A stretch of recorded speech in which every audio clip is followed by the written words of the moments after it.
Chiropterans by Paleontologica. With the advent of genetic engineering, the time required for the evolution of a new species may literally collapse. Quote from D. Hawk. It was a tiring job being a security guard. Brian Tanner had been promised a lot more by the scientist when he was hired. He expected to try to fight off burglars, and the promotional sticker which said, "So you think you're James Bond," didn't help. But he found out too late that his job would only amount to sitting down and staring at a computer screen. Not even security cameras or something interesting like that, but merely a screen with some tables on it. He sighed in exasperation as he gulped down the third coffee that morning. He hadn't had any sleep in a couple of days. He recalled how he tried to catch a few minutes of sleep a couple of times, but he was always woken up by the damn siren. Why did they need a security guard, he figured, if they were watching every single thing he was doing on a monitor anyway? What was the point? Brian yawned, taking in another gulp of coffee. Just gotta make it through today, he thought to himself, and I can tell them where to stick this job. He started to think of what he would do after he quit. He'd always wanted to get enough money to travel the world, visiting places like Machu Picchu and the Caribbean. By now, it seemed he would never achieve that dream. As this thought crossed his mind, he was jolted back to reality by the sudden beeping coming from the monitor in front of him. He looked down at the monitor. Categorization: PTB-1, population 13, genome, Mysticina tuberculata, cross, mus musculus, status, compromised. PTB-2, population 5, Rhinopoma microphyllum, cross, Pygocentris sp, cross Menura superba, HG. Status contained. PTB-3, population 2, Lyroderma lyra, cross, Gymnothorax javanicus, SG. Status contained. Brian noticed it right away. He really had no idea what any of the charts meant.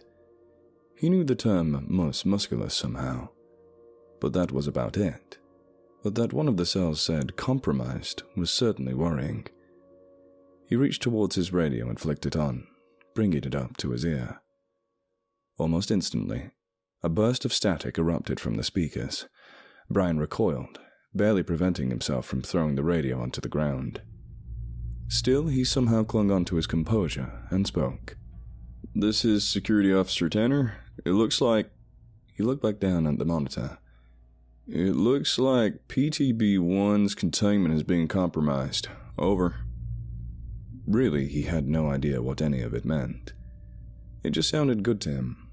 He quickly pulled the radio away from his ear before letting go of the button. Another blast of static. "Is anyone there?" There was silence. There wasn't even static this time, just simple silence. He carefully put the radio back down and looked around the room. Things were completely silent. All Brian could hear was the sound of his heartbeat and his slightly shaky breathing. But he soon realized that not all was silent. There was a quiet, chittering noise coming from under his desk. It sounded like it was coming from right by his feet. He pushed himself away from his desk slowly and looked underneath. It was a bat. Brian stared, bewildered, at the little animal. How did it get in here? How was it making those noises? It looked up and stared back at him for a moment, before continuing what it was doing. It was chewing one of the computer cables. Maybe it was the bat that cut off the radios. He looked back at the monitor.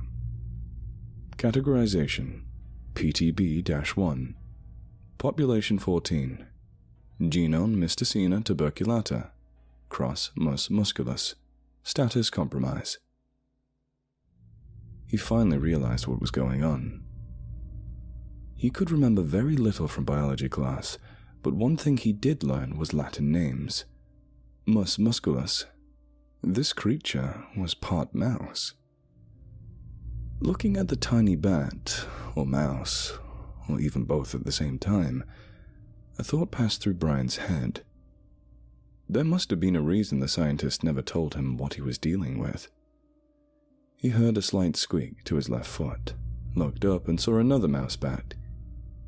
He didn't really have anything else to call them, so he just chose that name on the spot. He looked back up at the table. It said there were 14 mouse bats out there, but it also showed something else. PTB-2, population of 5. Rhinopoma microphyllum. Cross Picocentris sp. Hg. Compromised. Whatever these creatures were, there were 5 of them, and now they were out. He stared at the graph. Unlike the mouse bats, there was something else under the Latin names. There were the initials HG. Brian sat in total silence, racking his brain to try and figure out what HG meant. He could figure out that G probably stood for genome, considering the circumstances, but he couldn't figure out what HG stood for. He heard a bang on the door, scattering his thoughts. "Is anyone there?" He heard a male voice say outside. "Yeah," Brian said, scrambling to get up. "Who are you?" "We'll have to make our way out through the fire exit. The PTB-2s are blocking the main entrance." Something about the way the man was speaking made him immediately suspicious. "Okay, but who are you?" There was silence outside for about a minute. "Just come outside," the man said. "I'll have us out in no time." Brian thought of what he was going to do next. Should he listen to him? Is he even a person? He didn't think it would be that surprising if whatever these people had made could mimic people. A single phrase made up his mind for him. "Okay, but who are you?" It was his voice. The thing outside was mimicking his voice. He must have picked it up from the radio or something. Brian didn't know, and frankly, he didn't care. He made his way cautiously to the door, grabbing his radio. He had a plan. "Okay, I'm coming out," he said. There was silence on the other side of the door for a few seconds. After about 10 seconds, the tapping started. It was light and barely perceptible, but Brian knew he wasn't hearing things. He slowly bent down and peered under the door. There was nothing blocking it, but he could still hear the tapping. 3, he whispered to himself. 2. There was another tap right after he said this. 1. He threw open the door as wide as he could, flinging himself behind it as he did so. He couldn't see much, but he could vaguely make out something behind the door. It was another bat. He quickly took a gulp of air, as quietly as he could, at least, and waited for it to go back out. If it's anything like the others, he figured, as soon as it realizes something else is here, it'll leave. Brian carefully peered around the door, trying to confirm what he had hoped. Sure enough, the mouse bats had vanished into the numerous holes that they had made in the wall. He couldn't see the new bat, though. Then he heard the last thing he wanted to hear, coming from inside the room. "Is there anyone there?" It was the voice. The same bloody voice he heard outside. Brian let out an audible gasp as he realized this. The voice came yet again. "Just come outside. I'll have us out in no time." The radio suddenly came to life as the seemingly disembodied voice stopped. Tanner, are you there?" The voice on the other side of the radio said. Brian recognized the voice as the head scientist. "Tanner?" "I'm in here," Brian said. "The hell's happening out there?" There was a brief pause. "Try not to panic. There's been a site-wide breach in the containment." Brian spent a moment trying to comprehend what was going on, when he remembered something. The creature was still in the room. "We'll have to make our way out through the fire entrance." The voice suddenly stopped. Then it flew past the door and landed on the ground in front of him. It hadn't seen him. Not yet. The creature was a bat, all right. It was nothing like the others, though. Its snout was much longer, and its eyes faced forward rather than to the side. What struck Brian the most, though, were its teeth. They were huge, triangular things, which almost looked too big to fit in its jaws. And they were already covered in blood. The bat turned to face him, and instead of hissing or squeaking, it did the one thing Brian hoped it wouldn't. It spoke. "Okay, but who are you?" The creature that had been copying his voice, and presumably someone else's, was a bat. Brian and the mimicking bat stared at each other for a few moments. Then it went for him. The bat catapulted itself into the air with its powerful wings, flying straight at him. He flung himself sideways as it flew straight at him. The bat hit its mark, leaving a large gash in Brian's arm. Now forced against the door, Brian tried to slap the bat away, but it managed to dodge. A deep slash across his forearm caused an immediate sting of pain. He gritted his teeth in agony and slammed his other fist into the skull of a second bat. The creature slumped onto the ground. There was no time to think, though. Brian sprinted out of the door and ran out. "Hello? Hello? Is there anyone out there?" he shouted. From outside, he heard the sounds of another struggle. Brian pushed open the door and ran out, then paused. Something was off. And then he saw the shadow of something coming down the hallway. Something that very clearly wasn't human. There was nowhere to go, and he was too weak. He was going to die. Then his gaze was drawn to a large window in the far corner. Some movement there, in the corner. Something big. Something moving fast. A door burst open. Brian ran to the window, throwing it open. The moonlight shone bright on the street. He tried to shout at the top of his voice, but he could only croak. The noise raw and painful. Something grabbed the back of his shirt, and he was hauled away from the window. He hit the floor hard, and he was still. A huge, hunchback creature stood over him, pinning him to the ground with forelimbs which were somehow both abnormally slender, yet muscular. Brian couldn't breathe. Then something grabbed his leg. He tried to kick it, but it was too late. There was a sharp sting. He cried out, but then the first creature clamped its jaws around his throat. As it bit down, he felt the second pair of jaws inside the creature's esophagus as it tore out his throat. Through his blurring eyes, he could faintly discern the forms of guards in body armor running down the corridor, opening fire on the creature. One of them ran up to Brian and knelt down beside him. And then, the pain suddenly stopped. So, for that matter, did everything else.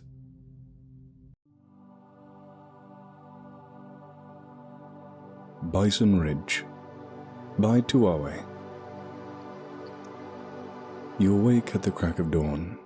Fragrant scents of nature flow into your nostrils on a fair breeze. You return the now moistened and hot gust back into the air. As you stand, your eyes take in the early dawn horizon, rolling plains, distant yet stoic mountains, and luscious grass unfold below you as you watch the sun's golden rays cascade over the landscape. Nearby, you hear the babbling of rushing water, cool, crisp, and refreshing. A sudden snort, followed by a huff, attracts your attention to the mate lying next to you. She's still embraced in slumber. As you appreciate the beautiful coat that shrouds your partner and their marvelous physique, you wonder why it is you are expected to take any other cows as mates. The rest of the herd begins to stir. You can't help but question why your fellow bulls stay so far from the female herd. It all seems so unnecessary.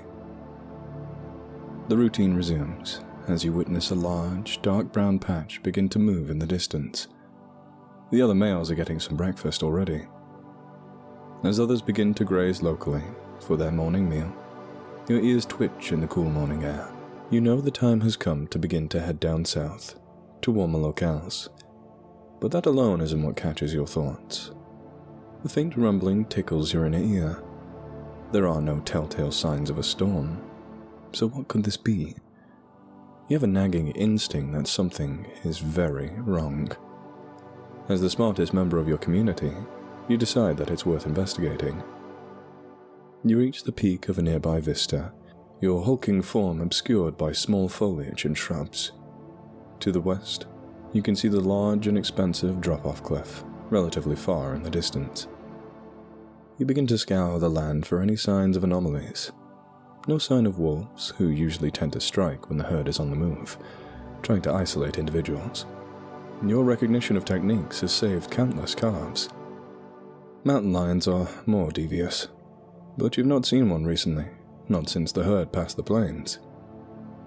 The rumbling grows in volume and intensity as you begin to hear strange cries and yelps. Whinnies and roars whip the cacophony into an offensive choir. You turn to check the lower flatlands to the southeast. Rarely, if ever, do you see much go down or come up from there.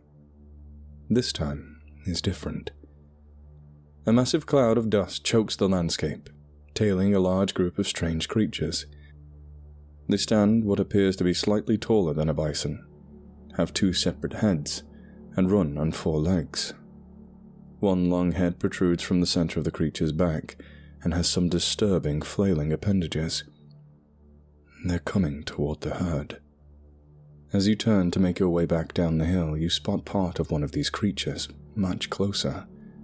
It's separated in two forms that have been silently watching.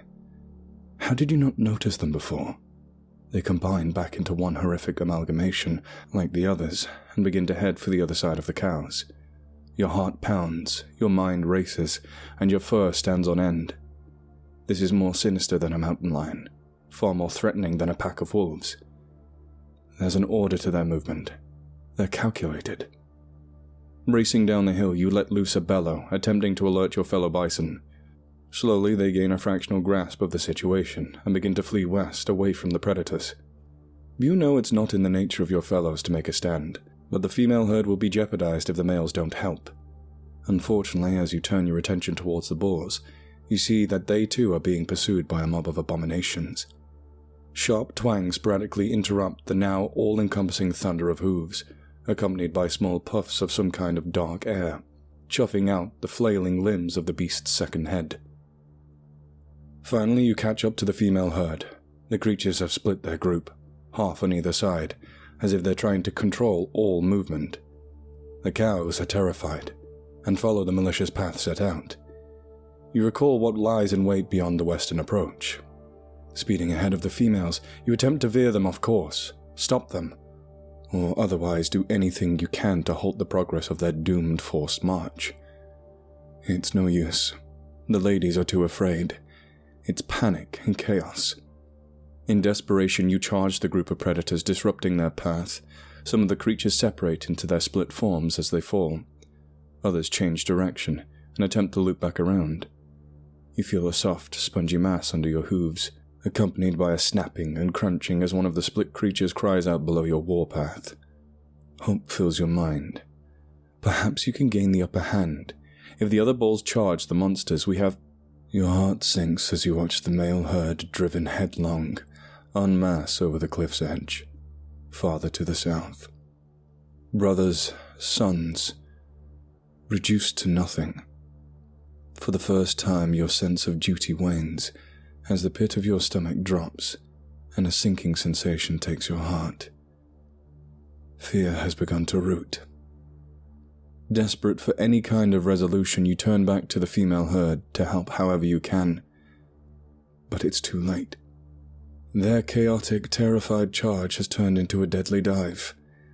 As you watch the last of your kind shed their lives over the horizon, all hope for your herd dwindles into little more than memories. Rage begins to burn within you. Facing the monsters who now trot back and forth as they divide into smaller groups, you release a bellow of gargantuan proportions. This may be the end of your herd, but you will not go down so easily. The thick hard plate of your skull connects with one of the abominations, which lets out a screeching wail as it collapses. You hear before you feel. The sharp twangs return, all around you, from all directions. Like deep, sinking teeth cutting into your flesh, they burn with agony. Trying to resist the pain, to power through, you attempt another charge. But your body begins to fail. Your strength wanes. You begin to slow. Finally, as you collapse forward, then roll on your side, you know this to be your end. Why have they done this? Why have they slaughtered us? As your vision begins to darken and the pain numbs, you hear their guttural, convoluted speech. Well, there's one less meal for them red-skinned Indians.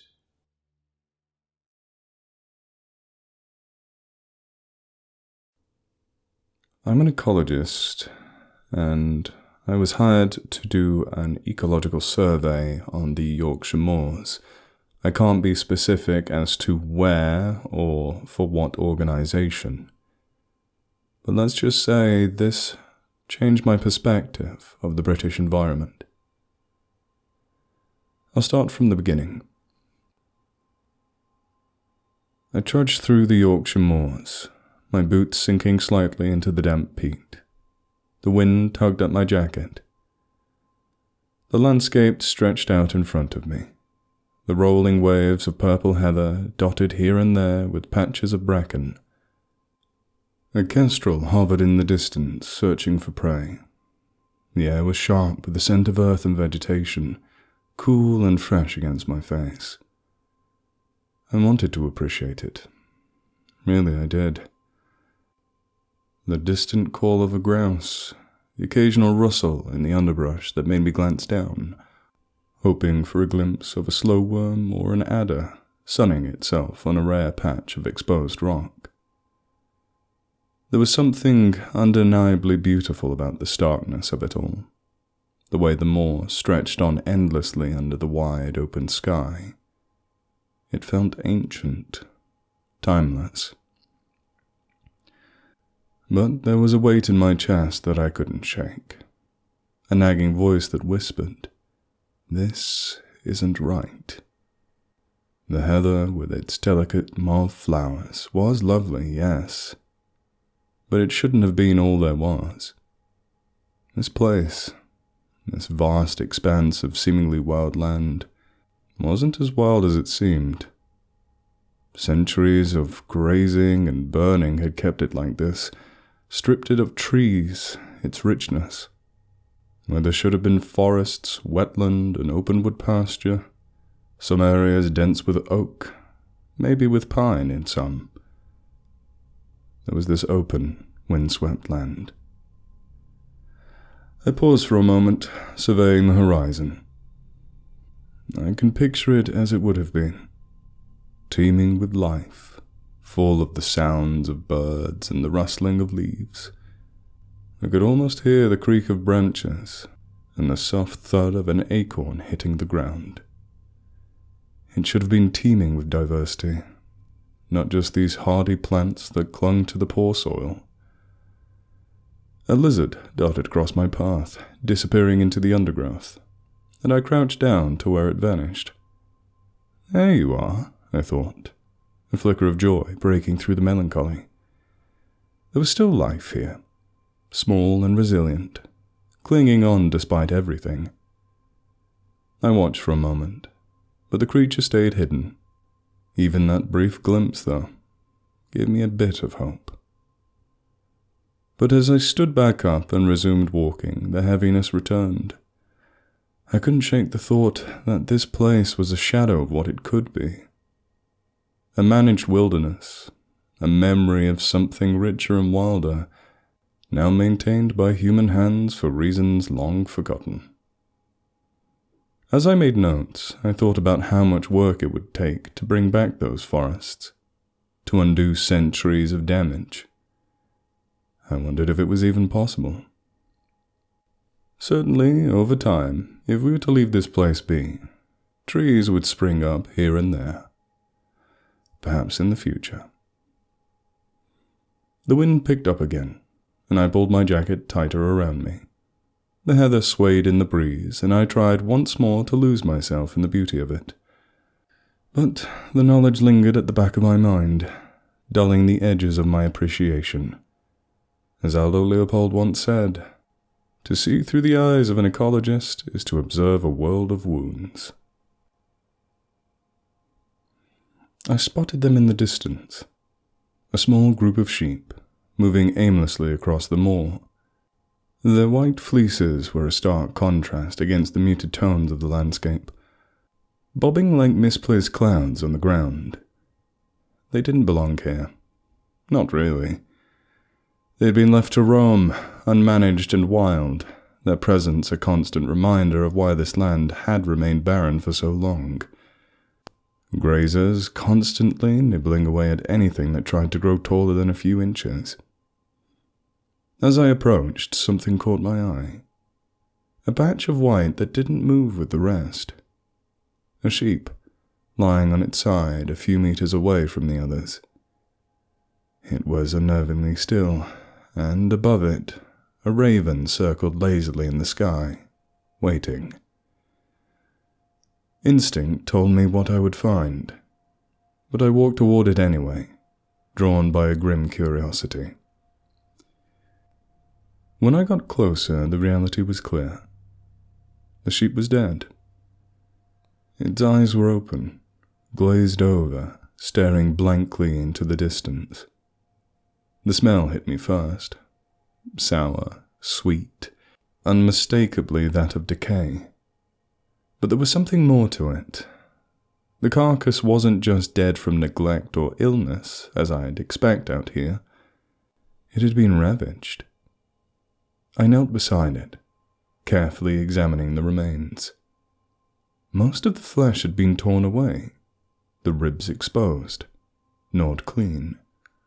The ground around it was disturbed, as if there had been a struggle. The usual scavengers had been here, but they didn't cause this. Something had killed this sheep. The raven above let out a harsh croak, almost as if taunting me, waiting for me to leave so it could finish what was left. I glanced back at the herd. The other sheep seemed nervous, huddled together, heads darting this way and that. They knew something had happened, something dangerous, and they were unsettled by it. My mind raced. Out here, in this bleak open space, predators were rare. Foxes, maybe, but this looked too brutal for that. And adult sheep are way too large for a fox. It wasn't like the slow decline of poor husbandry, where animals wasted away from neglect. This was quick, violent. My fingers brushed against a patch of dried blood on the ground, and I felt a chill run through me.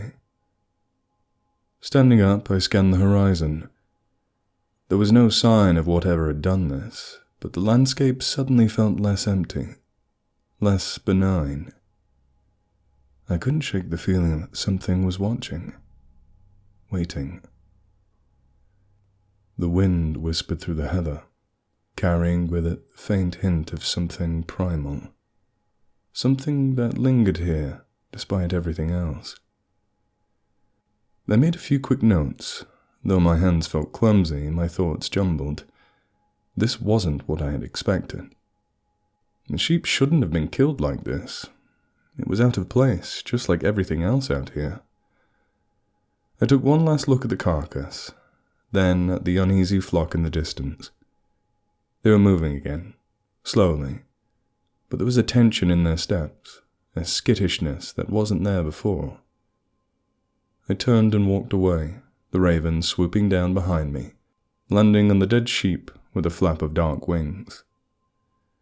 Its harsh caw echoed in my ears as I moved further into the moor, my thoughts now clouded with a new sense of unease. As I was moving away, I heard the sound of footsteps crunching on the rough ground behind me. Instinctively, I turned, and saw a man approaching. Stocky, dressed in a worn wax jacket and a flat cap pulled low over his brow. His face was etched with deep lines, a mix of age and weather, and his eyes were sharp, suspicious. "Did you kill my sheep?" His voice was gruff, no pleasantries, just the bluntness of a man who'd spent more time with animals than people. I let out a short, dry laugh, more of surprise than anything else.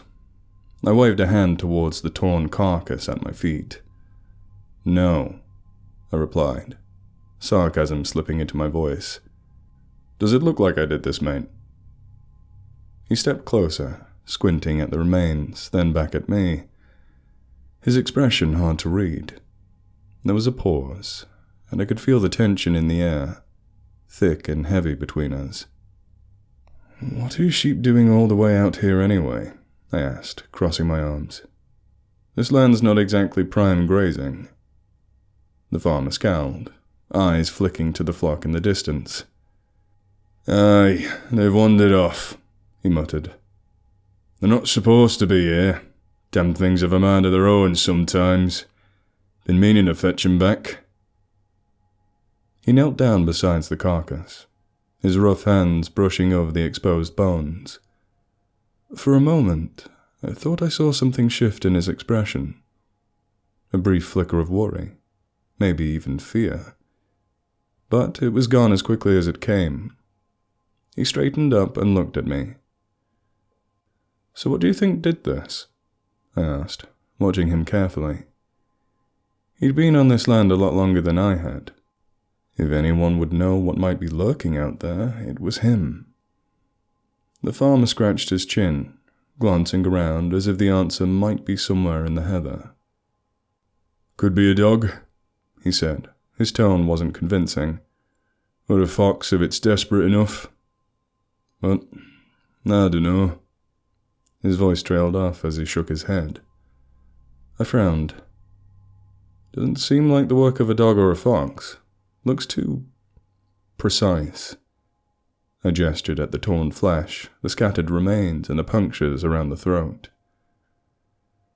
"And the rest of your flock?" I spooked.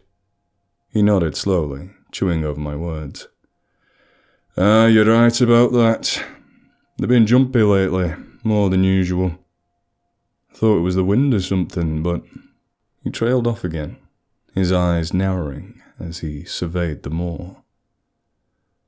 Silence hung between us for a moment, both of us lost in thought. I could see the gears turning in his head, the unspoken concern that something more dangerous might be out there, something neither of us could quite name. Finally, he sighed, rubbing the back of his neck. "Whatever it is, it's not good. I'll have to keep a closer eye on 'em, try and get 'em back to safer ground." I nodded, though a part of me wondered if that would be enough. This land was changing, in ways neither of us fully understood yet, and this dead sheep, this uneasy flock, felt like a sign, a warning that things might be getting interesting. The farmer gave me a long, appraising look, then turned to leave, his shoulders hunched against the wind. "Watch yourself out there, mate," he muttered over his shoulder. "Things ain't always what they seem." I watched him walk away, his figure shrinking into the vastness of the moor. When he was gone, I looked back at the carcass, then out across the land. The raven had returned, pecking at what remained. The sheep were still in the distance, restless and wary. I took a deep breath and continued on, the weight of the encounter settling heavy on my mind. Whatever did this, it was still out there.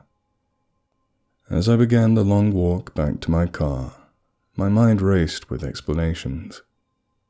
The wind had picked up, whistling through the heather, and I shoved my hands deeper into my pockets, trying to block out the chill.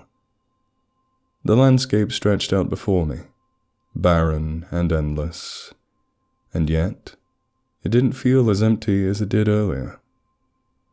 Could it have been a dog? I rolled the thought over in my mind, trying to make it fit. Stray dogs did happen, especially in these remote areas, but something about it didn't sit right. The wounds on the sheep were too precise, too brutal. Dogs usually mauled their prey, tearing at it haphazardly, but this felt different, more calculated almost. The sheep were terrified too, more so than I'd expect from a single dog attack.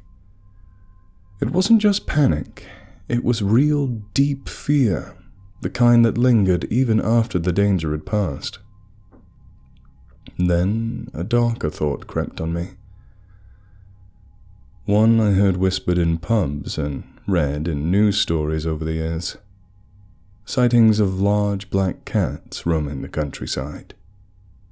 There'd always been talk, half-believed rumors, grainy photos, eyewitness accounts dismissed as exaggeration or fantasy. But they'd persisted, these stories of panthers, pumas, and other big cats living in the wilds of Britain, especially up here in the north. I remembered reading once that back in the 1960s, after the Dangerous Wild Animals Act was passed, some exotic pet owners decided they couldn't or wouldn't keep their pets anymore. The law required licenses and proper enclosures, and for some, it was just easier to let their animals loose. There were reports of big cats being released into the wilds, where they supposedly disappeared into the moors and forests, living in secret. It sounded absurd, like something out of a tabloid or a campfire tale. But then I recalled that a puma was actually caught alive in Scotland once, back in the 1980s. Her name was Felicity, and they kept her in a zoo for years. It wasn't a myth, it was real, and you can see her today at the Edinburgh Museum. As I walked, the idea became less far-fetched. What if one of those big cats had survived, managed to find others and breed, and now roamed these moors?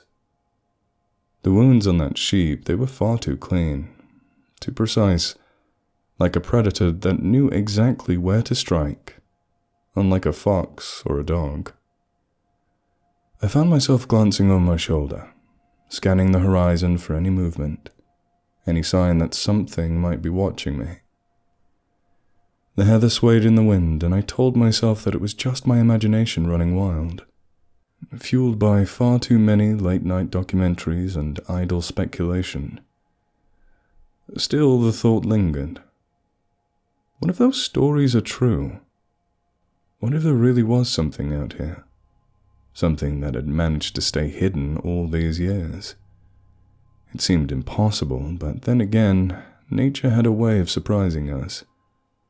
And this land, wild and untamed in its own way, might just be a perfect place for a predator like that to survive.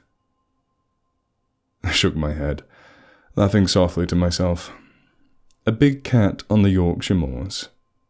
It was ridiculous, wasn't it? But the sheep's carcass, the nervous flock, the farmer's unease, they all felt like pieces of a puzzle I couldn't quite put together. By the time I reached my car, the sun was starting to dip towards the horizon, casting long shadows across the moor. I unlocked the door, slid inside, and took a deep breath, trying to shake off the unease that had settled over me. The engine hummed to life, and as I drove away, the moorland stretched out behind me. I couldn't help but glance in the rearview mirror. Maybe it was just a dog, I told myself again. Or maybe there was something more out here than I wanted to believe. Either way, I knew I'd be thinking about that dead sheep and the stories of big cats long after I left this place behind. The road narrowed as I left the open moor behind, winding through a stretch of small woodland. The trees closed in, their branches reaching over the lane, casting long shadows in the fading light. The evening was settling in, and the air grew colder, tinged with the early scent of damp leaves and moss. I flicked on my headlights, which cut through the dimness, illuminating the road ahead. A warning sign appeared on the side of the road, a yellow triangle with a leaping deer in the center. "Watch out for deer," it seemed to say. I slowed the car down instinctively, not wanting to tempt fate by speeding through this stretch. The last thing I needed was to hit a deer out here in the middle of nowhere. As the car rolled forward at a cautious pace, my eyes scanned the edge of the trees, searching for movement. The forest was quiet, save for the occasional rustle of leaves in the breeze. I started to relax, convincing myself that the sign was more of a precaution than anything else. Then, out of nowhere, a roe deer bolted across the road, right into the beam of my headlights. My foot slammed on the brake, heart lurching in my chest as the deer leapt past, its eyes wide with terror. For a split second I thought it was over, that I'd avoided disaster. But then I saw it. A large black shape, low to the ground, darting after the deer in a blur of speed and muscle. It was so fast I barely had time to register it. The two animals collided just beyond the reach of my lights, their bodies tumbling over the side of a small hill that sloped down from the road. I lost sight of them as they disappeared into the undergrowth, but the sounds reached me clearly. The deer's frantic cries, sharp and panicked, echoed in the darkness. My breath caught in my throat, and I sat frozen for a moment, hands gripping the steering wheel, my mind struggling to catch up with what I had just seen. Then, without thinking, I threw the car into park and fumbled for the door handle. The night air was cool against my face as I stepped out of the vehicle, the sound of the deer's cries still ringing in my ears. The road was empty, save for my car's headlights casting long beams into the trees. I couldn't see anything from up here on the road. The hill was too steep, the underbrush too thick. But the sounds continued, now a mix of desperate bleats and low guttural growls. I moved towards the edge of the hill, my footsteps cautious, every sense on high alert. My pulse thrums in my ears, my mind racing with a dozen thoughts, none of them comforting. The black shape, whatever it was, it didn't move like a dog. It was too fluid, too fast, and those growls, they didn't sound like anything I'd heard from a dog before. I stopped at the edge, peering down into the darkness below. The deer's cries were growing weaker now, fading into the night, and the growls were more distant, as if the creature was dragging its prey further away. The underbrush rustled and snapped, then fell silent. For a long moment I stood there staring into the blackness, my mind spinning. This wasn't just some stray dog. Whatever I'd seen was something else, something that didn't belong here. I took a step back, suddenly aware of how vulnerable I felt out here, alone on that dark road. The woods felt different now, less like a quiet, sleepy place and more like a predator's hunting ground. The car's engine hummed quietly behind me, a reminder of safety, of distance. I turned away from the hill and headed back towards my vehicle, my heart still pounding my chest. Sliding into the driver's seat, I slammed the door shut and locked it instinctively. As I sat there, hands gripping the steering wheel, I glanced one last time at the woods. The night had swallowed the sounds of the struggle, leaving only silence in its wake. Whatever had just happened out there, I knew one thing for certain. It wasn't normal, not for these parts at least. Taking a deep breath, I shifted the car into gear and pulled away slowly, the road stretching out ahead of me. The headlights carved a narrow path through the darkness, but my mind was far from clear. The possibility I'd laughed off earlier, the stories of big cats roaming the wilds of Britain, They no longer seemed so ridiculous. As I drove, the thought lingered, gnawing at me like a splinter I couldn't shake. I could still hear the deer's cries in my head, and the image of that black shape flashing through the beams of my headlights burned bright in my mind.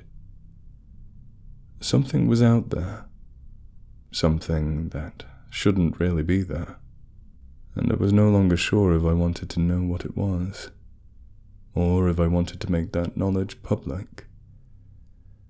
We in Britain do not have a good history with predators. The wolves, lynx, and bears that used to roam these hills and hunt them, they were wiped out, all to preserve the precious sheep. Their notoriety and abundance made them targets, and eventually they were all killed. But if I keep my mouth closed, perhaps this creature, this animal far from home, could fulfill some semblance of that ecological niche, just as long as it stays in the shadows.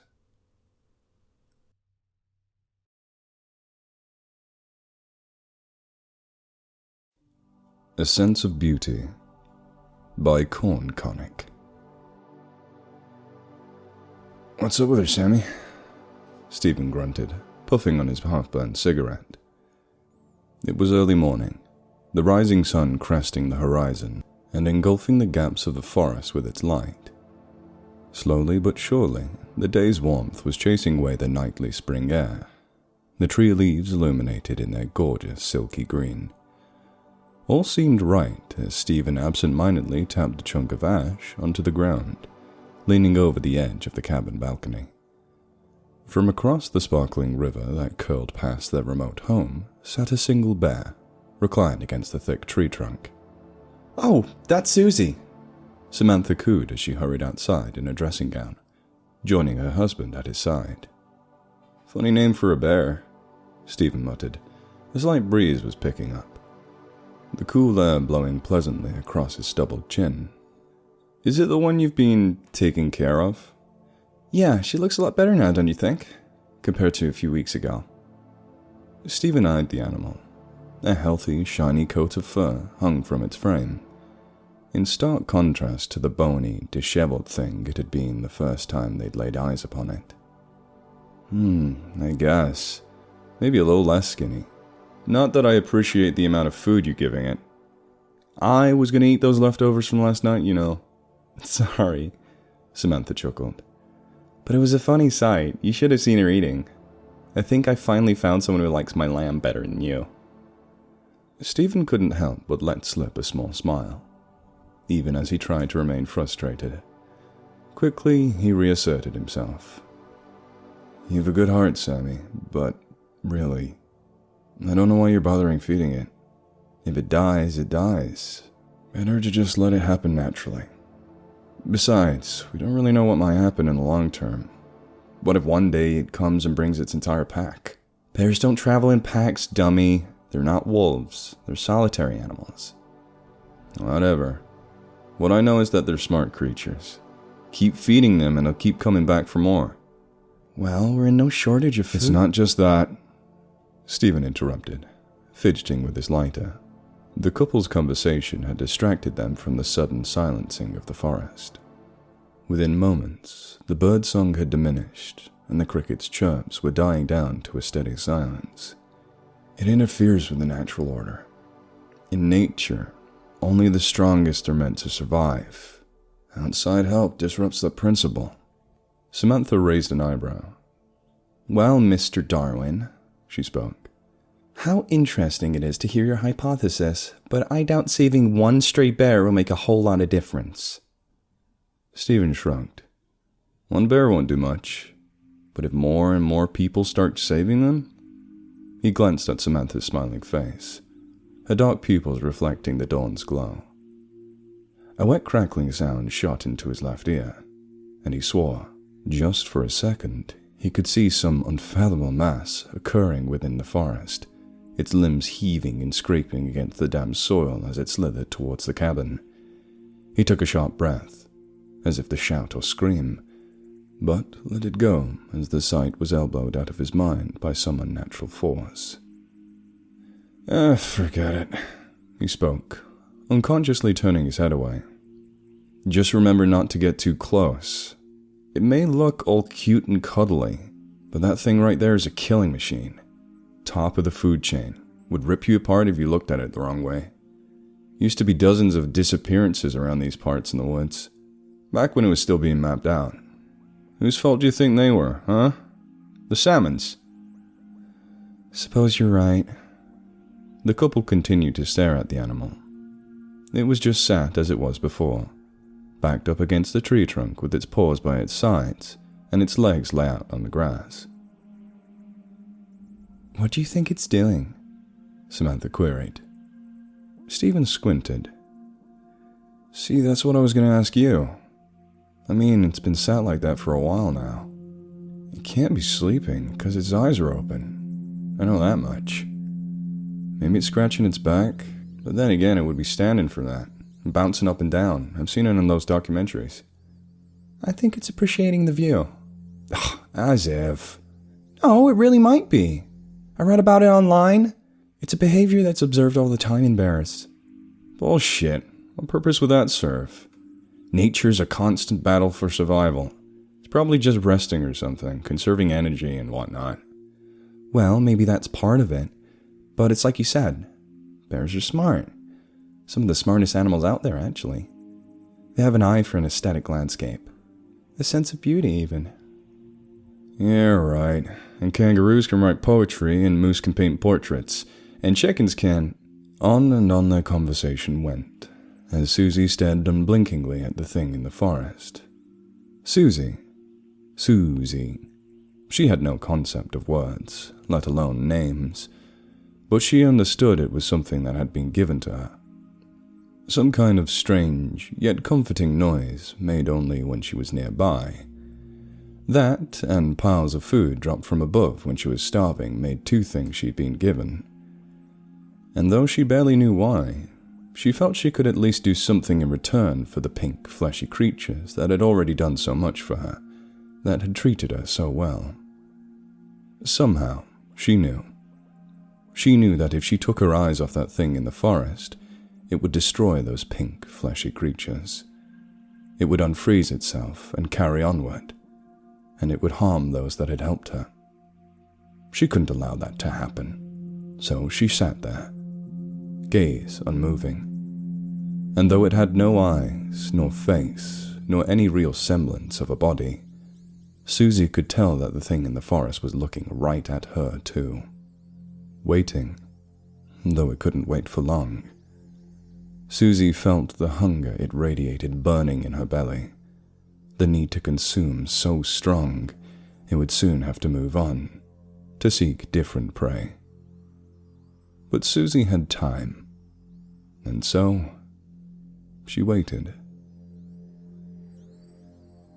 A little bit of time had passed. The sun was now barely there in its entirety, its bottom tip scraping the last small lip of the horizon. Stephen yawned and scratched his neck. I think I'm gonna head back inside. Those clouds spell out... Hey, look, she's moving! Samantha suddenly exclaimed. A quiet rustling of foliage could be heard moving away from the cabin. The pair watched as Susie pulled herself onto all fours and slinked away into the forest, casting one final look towards the couple, before disappearing out of sight. Weird, said Stephen, extinguishing his cigarette. Fool's Gold by Corn Conic. Here they come, around the corner, sliding into the driveway in their family sedan. They're back from the market, their father's pocket no doubt lined with fresh 50s. The tires roll easily along the gravel, and I pray that lying somewhere in that collection of pebbles and stones is a glass shard, or a rock sharp enough to pierce the tires. My hopes are dashed as the car slows to a stop, the engine fading to silence. The youngest one, the boy, gets out and hurries to the front door. No need to rush, the father proclaims as he strolls outwards in a warm winter coat. his fingers escaping the clamp of the slammed car door behind him. Out comes the wife, wearing a thick cardigan, and behind her walks the little girl in a frilly woolen hat, sucking on her thumb. I concentrate as hard as I can on the feeling of the girl's teeth sliding up against the skin of her finger in her mouth, peeling it open like a fruit as she trips and falls face first onto the ground. I visualize it, taste the blood in my mouth, project it onto the child. The front door clicks shut behind them. I curse silently and close the blinds. Hunger stabs through my body as I stick my hands outwards towards the dying fireplace. I feel my extremities turning numb as another ice chill blows through the hole in the roof. A chipped bowl sits on the rack above the fire. Lukewarm broth for dinner again, it seems. Just like yesterday. And the day before that. Suddenly a noise. I rush back over to the window. It's music. The family's shadows flicker across the walls as they dance to an upbeat tune. I grasp a piece of rubble from the window ledge and fantasize about throwing it through that living room window. The satisfaction would be immense. The immediate screams of the mother, followed by the wailing of the children and the sheer confusion of the father as he scrambles to his feet from his armchair, the broken glass crinkling under his slippers. I scowl and slink to the back window. An ugly field of greenish-brown glares back at me, insulting me with its mere presence. Its surface is dry and scabby, with a flock of hungry birds pecking at the soil in hopes of a quick meal. My eyes scan along the grassy patches, checking for any slight disturbance in the dull colors, any hint of yellow. I thought I saw one the other day, a gleaming nugget lying on the earth. I sprinted towards it, my eyes wide as saucers. Then a patch of loose soil dislodged my footing and sent me tumbling head over heels. By the time I had scrambled back to my feet, the nugget was gone, and in its place was a dead squirrel. Its insides burst open. I looked around, but the family was nowhere to be seen. Those bastards. They were probably sniggering to themselves as I scrambled back to my house, the nugget clenched within their father's greedy fist. I spend most of my days spying on them, sometimes sneaking up for a closer look. I've only been spotted a few times by the youngest son, but they always just dismiss it as him seeing things. An overactive imagination, as they put it. Sometimes he catches me staring from the window. Other times it's when I'm up close in the bushes. He reacts the same way every time, whimpering pathetically at first, then running back into the house, or hiding somewhere he thinks I can't see him. Little wimp. I overhear their conversations a lot. They must know I'm nearby because they only talk about mundane topics that they know I wouldn't be interested in. The father talks about his job sometimes, but I know it's only a guise for how they truly make their money. He drives a few miles away to sell the amount they stole from the previous day, while the children get to work pilfering the newly emerged pickings under the command of their mother. I tried everything. I stayed up countless nights watching the land like a hawk. I dug pits 10 feet deep, trying to distinguish between a mole-hole and a tunnel scratched through the ground by an 8-year-old boy. I checked my rainwater bucket for hallucinogens and watched the skies for any potential airdrops. Nothing. How they continue to get away with it every night used to baffle me. I'd always assumed they must have had access to a state-of-the-art technology, the kind of stuff someone like me could never dream of. Of course, I never bothered to introduce myself. They pretend that I don't exist, that the house opposite their luxury abode is abandoned. I've heard the mother talk of saving up enough money to seize the land ownership and renovate the place themselves. That bitch. But they know I'm here, they must do. They know I can't contact the authorities to confront them on their burglary, or they would surely inquire into my state of living. Squatting is a harsh word, but I imagine that's what most people would call it. It never made much sense to me. The house is old, falling into disrepair. I can't waste any time tending to its upkeep, lest I sacrifice my safety in the hands of those brutes. The second I drop my guard, they'll surely come for me, drive me out and force me to live on the country roads like some sort of animal. No, I can't let that happen. I'll die before they force me out of here. It was my father who told me about this place. He spoke of it upon his deathbed, enlightened me of the potential, told me, and only me, it was the source of his well-amounted wealth. The rest of my family wouldn't believe me, neither would the nurses or doctors. They said that he was just confused, that his ramblings were a byproduct of dementia, a condition of which he had been suffering as of late. But I saw past their lies.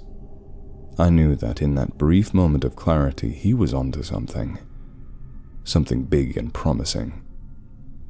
When I first ran away, I saw my missing posters for a few months afterward. I tore one off the telephone pole it was stapled to, once, just to get a look at it. It had all my details on it, my hair, my eye color, even a note saying I had a mental illness. Can you believe their nerve? Making up something like that just to get a few extra pity points. It's sickening. One day I'll go back and show them how wrong they were. One day. The rustling of faraway trees in the wind snaps me out of my daydream. Sounds like there's a storm coming. I shiver and tiptoe to the musty table in the center of the room. I can't believe it took me this long to figure out how they did it. To think how accidental it was, too. I learnt of their secret by pure chance. They had this horrible mangy mutt, an ugly pit bull that would constantly sniff around the building. I had to hide whenever it came nearby, or else it would bark and shout and prompt one of the parents to come bring it back home again. Well, one day I was feeling particularly moody, and there it went, sniffing around the field as per usual, and I had had enough. It didn't take long. I just crept up on it from behind and gave it a quick whack over the head with a rusty shovel. It dropped like a stiff brick, and I dragged it back inside to cook it up for dinner. At first, I started slicing little pieces off and sticking them onto the fire, but that's when I saw it. A teensy glimmer in the flesh reflecting the light of the moon shining in through the windows. I peeled open the wound a little deeper and found an entire chunk of gold poking through its body. I could barely contain myself. I grabbed a pocket knife from one of the kitchen drawers and sliced its belly open, and what did I find? It was stuffed to the brim with gleaming gold pieces. I remember staring in shock for what felt like hours. For weeks and weeks, I had racked my brain trying to come up with a solution for the family's thefts. And now that solution was staring me in the face with its milky, lifeless eyes. They were using their dog as a fucking courier, stuffing it with pilfered gold and, presumably, waiting for it to shit it back out again. Their ingenuity was proven. I'll give them that. I scooped it out and stashed it away underneath the floorboards. I haven't touched it since. As for the body, I stomped on its head a few times and left it sitting outside their front doorstep. The littlest one found it first and gave me the biggest laugh of my life when I saw their stupid face contort and start bawling. Of course, they weren't really sad about the dog. They were sad about the profits they had lost, but they did a damn good job of pretending that they were. They even made a little grave for it in their back garden. Its name was Fido, apparently. The father mentioned something about being the fault of a wolf or fox, but I'm pretty sure he knew it was me. It was a message after all, a way of saying that I had cracked their secret, that I knew what they were up to. I thought I had put a stop to it once and for all, that they would have no choice but to move away and leave me in my lonesome, now that I had halted their primary source of income. But they adapted. Those clever bastards adapted. My gold was still nowhere to be found. The field was bare. I knew for a fact they hadn't bought a new dog. So what could it have been? Well, I have a theory. The parents have been pushing the little boy to get closer to the house, to build up his confidence. I saw him playing just the other day with a couple of sticks. What's that got to do with anything, you may ask? Well, if they smuggle gold through a dog's body, they could surely do the same with a child's, right? Foot and Mouth by Corn Conic. Hannah and Joey walked happily down the path, laughing and chatting like little children. "Hey, look!" Joey exclaimed, pointing a finger at a nearby farmhouse. It stood just on the cusp of a woodland area, obscured by a cluster of willow trees. The windows were greasy with dirt and grime, and the house's wooden exterior had been worn by the elements, but there were fresh footsteps in the mud, and a single light on in one of the bedrooms. A small field of sheep sat quietly in front of the property, seemingly undisturbed. "It's where old Jim lives, the one with the crooked eye," said Hannah. "Do you remember the group of kids that went missing around here? Well, I heard he ate them, buried their skeletons in that field. I wouldn't be surprised. He's a total creep. I heard he set a whole flock of cattle on fire and let them loose across the countryside. He's crazy like that, apparently." "I'll give you $5 if you go over there and knock on the door," Hannah challenged with a mischievous grin. Joey snickered, excitedly, considering the idea.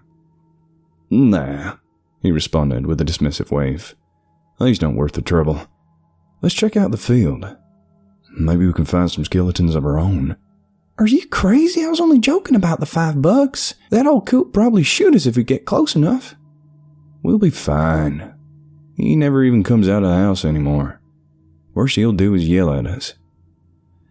"All right, if you're sure," Hannah muttered, still somewhat uncomfortable with the proposal. For a second, she swore she saw a pale silhouette in one of the farmhouse windows, but within a moment, it had vanished. The pair shared another crude laugh at Jimmy's expense, and they strolled onwards towards the field. The smell of the fresh soil grew slowly stronger as they reached the splintered gate. Just before Joey could place a hand on the rough surface, Hannah stopped, holding him back with her hand. "There's something here," she said, gesturing to a beaten signpost. "Warning, foot and mouth, keep out," it read in faded painted letters. Hannah narrowed her eyes a little. "Isn't that some sort of disease? I don't want to come down with something." Joey sighed with an exaggerated roll of his eyes. "Humans can't get foot and mouth, dummy. Only animals. We're fine." "Are you sure? Why would they—" Joey tutted and walked along through the gate, cutting her off. Mildly irked, she trailed meekly behind him. The sheep awkwardly trotted away whenever the pair got close, backing up to a corner and baaing timidly. They seemed only to gather around the field's edges, leaving a sizable spot in the middle devoid of dropping and overgrown with uneaten grass. That's funny. They don't look infected with anything. Hannah paused suddenly, noticing a group of fissures on the ground. Thick, lengthy fractures were split through the dirt like a broken window. A strange feeling washed over her as she ran her fingers along the cracks. They felt almost warm, as if they were alive. "I don't like this. Something's wrong. This place just feels off." Hannah spoke nervously, glancing back and forth at the sheep. Was it her imagination, or were they all just staring, not eating, not tending to their young? just staring at her and Joey. Joey looked over his shoulder, approaching Hannah with a smug expression that masked his growing anxiety. "Stop being such a baby, they're just sheep." "It's not really the sheep I'm worried about." Joey noticed it too. Dead silence, completely out of the blue. Not even the tweet of a bird or the rustle of wind along the grass could be heard in the void of noise. It was like time had frozen. Joey's face turned deathly pale, and with wide eyes he pointed down at the grass. A single human finger lay upon the upturned soil, shriveled up and covered in flies. The skin was flaky and bloodless, and the nail hung loosely by a small strip of tissue. Those missing kids?" Joey finally spoke, frozen in horror. Hannah saw a face from the corner of her eye and gasped. It was old Jimmy, watching from the farmhouse window with a crooked eye and an anticipating smile on full display. Without warning, a gargantuan foot fell from the sky, crushing Joey like a cockroach, before soaring back out of sight. Hannah screamed, only managing to turn back towards the gate before a huge mouth broke through the cracks in the soil, swallowing her whole and disappearing back into the earth. Jimmy stared from the farmhouse window, struggling to contain his laughter. With a wicked smile, he added 2 more tally marks to the blackboard in his hands. "Number 26 and number 27. Never gets old," he remarked, leaning back in his rocking chair. "Never gets old."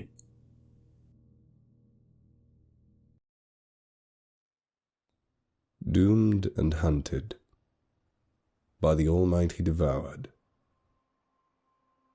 I never smoke. Well, at least not until this moment. Seems fitting for the time. I don't know how much time I have left. You see smoking to relieve stress and anxiety in the movies. Considering Kyle won't need them, I figured, what the hell? The Bic probably only had enough left for 1 more light. It's been years since I was this alone. No friends, no food, no water. I don't think I'm going to survive much longer. I wish I had a signal so I'd be able to tell my family goodbye. Tell my girlfriend Naomi I love her, and that it'll be okay. I wish I could talk to Kyle's family. Same for Pat and Aaron's. Unfortunately for all of us, no one will know what happened to us. I'll be lucky if this shows up anywhere. If anyone does find it, I don't know if anyone would believe it. Well, here it goes. It was spring break. Pat had a rich uncle who had a house in Belize, San Pedro to be exact. The place was nice. We joked that Pat's uncle was running drugs for El Chapo to afford it, but really, he was just a successful stockbroker. A real good one. Anyway, he let us use the house since he wouldn't be around. We were all seniors at Columbia, and a long break was needed. I mean, even as a history major, I was under a lot of pressure. We took the offer. Pat and his girlfriend Megan, Aaron and his girlfriend Jamie, and Kyle by himself, because Kyle had the highest sex drive of anyone I knew. I, of course, brought Naomi. We all looked forward to cutting loose. San Pedro was beautiful. Pat had a friend, Juan Luis, who knew the best spots for us to go. Plus, his uncle kept a lot of liquor at the house. And not the cheap stuff either. I'm talking the guy had an open bottle of Johnny Walker Blue with 2 unopened on the backup. Anyways, one of the things to do was fishing. Belize, among other things, was known for its fishing. Not just any fishing. Sports fishing. Granted, it was March, and the most common fish were not the most exciting. But there were still good chances at marlin and sailfish. On Thursday, our 3rd day in Belize, the boys went fishing. Juan Luis had a sports fishing yacht and offered to take us. The idea was the girls could spend the day together, while we would use the day to get sun, fish, and drink beer. Kyle could brag about sickening the girls, and the rest of us could just talk about the things the girls don't care about. The plan was to be out most of the day, leave at 8, come back at 5. Standard fishing trip. None of us caught anything like this before. Excitement filled the boat. We brought a cooler full of beer, Modelo, Dos Equis, Blue Moon, and Miller Lite. We brought sandwiches and snacks as well. When we set sail, everything seemed fine. The sky was clear, allowing for a blue-red sunshine to wake us up. Around 9, Juan Luis let us sit in the ocean. We were pretty far offshore. We could see San Pedro, but not much. Lines dropped, bottles cracked, and it was smooth sailing. Aaron sat down, wearing his life vest, completely scared of drowning. We had to beg him to come. He dropped his line and talked about how Jamie wanted to get engaged soon, and his own fears. Sure, he loved the girl, but worried he didn't sleep around as much as a man should. Kyle encouraged a break. Pat and myself told him not to. Aaron grew up the youngest of 6. His brothers were athletes and traditionally masculine. All of them got into state schools on scholarships. Aaron pushed himself academically and earned a scholarship on brainpower, much to the disparagement of his father. He was a law major. While Aaron was telling his story, Pat spotted a visitor, a small shark. It swam towards us, probably for the bait. We got a close look at it. Aaron reeled up, not wanting to lose the bait. The shark circled and left. Fishing resumed, as did the conversation. Juan Luis moved us further away from the shore, as there wasn't any sign of marlin, and most catches being wahoos or permits. After stopping, with San Pedro not being much more than a dot on the horizon, we continued. Pat caught the first marlin. I got the second. Aaron caught one. Kyle was smoking and chatting about this one cheerleader from campus. The fun was ramping up. Juan Luis moved towards us, wanting to join in the fun. No one saw the rogue wave that hit us. I don't know how waves work, I'll admit that, but a 10-foot wave that appeared out of nowhere on a sunny day did just not seem possible. But it happened, and it pushed on us hard. Aaron went overboard. Juan Luis was flung further away. Thankfully, we didn't capsize. Aaron was pulled aboard by Kyle, the strongest of us. Pat and I held his belt so he could. We saw Juan Luis. The current must have grabbed him in the commotion, because he was a lot further than where he had landed. We watched as his hands failed. He screamed, not for help, but seemingly in pain. We all watched him go under. It was a violent pull, like watching a rock get thrown in, right down. Sharks. It had to be. We looked over to see. Maybe it was the current. Perhaps it was something else. But there was nothing. As fast as the chaos started, it was over. But our captain was gone. Calling someone was out of the picture. We probably could have figured out how to steer and get the engine running, but we couldn't navigate. We couldn't see San Pedro anymore. It took less than 10 minutes, but we were lost. Instantly. Ideas were through. Pat said go north, which probably could waste gas. Cal said, wait. Seems reasonable. We could drop anchor, but we didn't have service to call, nor did we have a lot of food. The yacht didn't have a stove, so we couldn't boil water. Aaron said nothing. I couldn't think of anything better, so I sided with Kyle. In the open water, we sat in silence. The beer was gone. What we didn't drink, we tossed. We put the food inside to keep it out of the sun. There was ice left, which hopefully could give us some water, but not much. Pat left the cooler open to melt it. Kyle just kept smoking. Aaron prayed his rosary. But between all of us, we hoped nothing worse would happen. The open ocean is the perfect humbler. You could be the president, And if you're alone in the ocean, you are no one. Waves don't care about your position. The salt water won't turn fresh because of who you're related to. You are its subject, and it will have its way with you. And as quickly as we were put in this mess, it got worse. Storm clouds, gusts of wind moved us further away. At this point, with no land reference, any direction seemed like the wrong direction. We held on for dear life. The rain came down on us, and Pat tried to catch the rainwater. Lightning flashed and waves crashed. Again, it didn't seem like the storm hit us for that long, but we were definitely lost at sea. I thought of Naomi. I laid down on the wet floor and looked at the sky. Something has to happen. Someone had to come for us.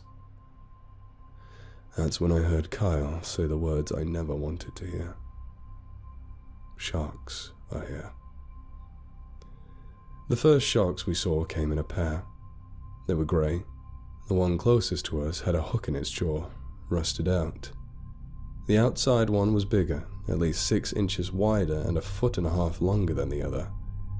Its face was lighter, almost whiter. Both of them had white tips on their fins. Now, normally, I liked sharks. Discovery Channel helped with that. But that feature about the USS Indianapolis gave me nightmares. And now I'm living it. They circled but didn't attack. We weren't sinking, so I assumed the sharks were just curious. Aaron, either in shock or panic, threw his life raft away from the boat, threw it as far as he could. It landed an okay distance, enough to get the shark's attention. I checked my phone. First contact with the sharks was around 5 o'clock.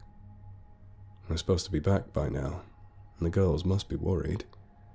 They had to be. Hopefully, Pat told Megan to call someone if we didn't come back. I prayed that he did. I'm not religious, but I knew that I was meeting God, in the sense of discovery of rebirth, in the sense of almighty power, in the sense that only through strength could one survive the challenge, like Job or Abraham. They had to prove themselves. Staying alive was my challenge. Pat divided his sandwich. Whilst not big to begin with, there wasn't much. I ate my part early, around 11:30. Aaron ate his at 1, not long before the wave hit. None of the snacks we brought would be helpful. Chips and popcorn were not ideal for being stranded. It'd be enough to survive, maybe, but we needed water. The ice and the rainwater wouldn't last forever. Pretty soon, night fell on us. We had to try and sleep. My dream that night was trippy. It started with me getting intimate with Naomi in a room full of dream catchers. She put her fingers to my lips and whispered, "You have a chance at life." From there, I was fully clothed, walking to the casket of Emmett Till. I stared into his bruised, wet face. The image from high school history burned into my skull. His eyes opened, and he reached out, and I woke up, but at this part, I knew I was still dreaming. I was in therapy, talking about my life. A vinyl record player kept scratching. Music was trying to come out, but wouldn't. As I spoke to the psychiatrist, the office started to flood. Then I was back in Columbia, at my desk, a math test on it. The professor looking at me, about to yell at me for being naked. And that's when Pat woke me up. He held the flare gun. He set us down at the stern and faced us. He said, "We're stuck. We're in a bad spot.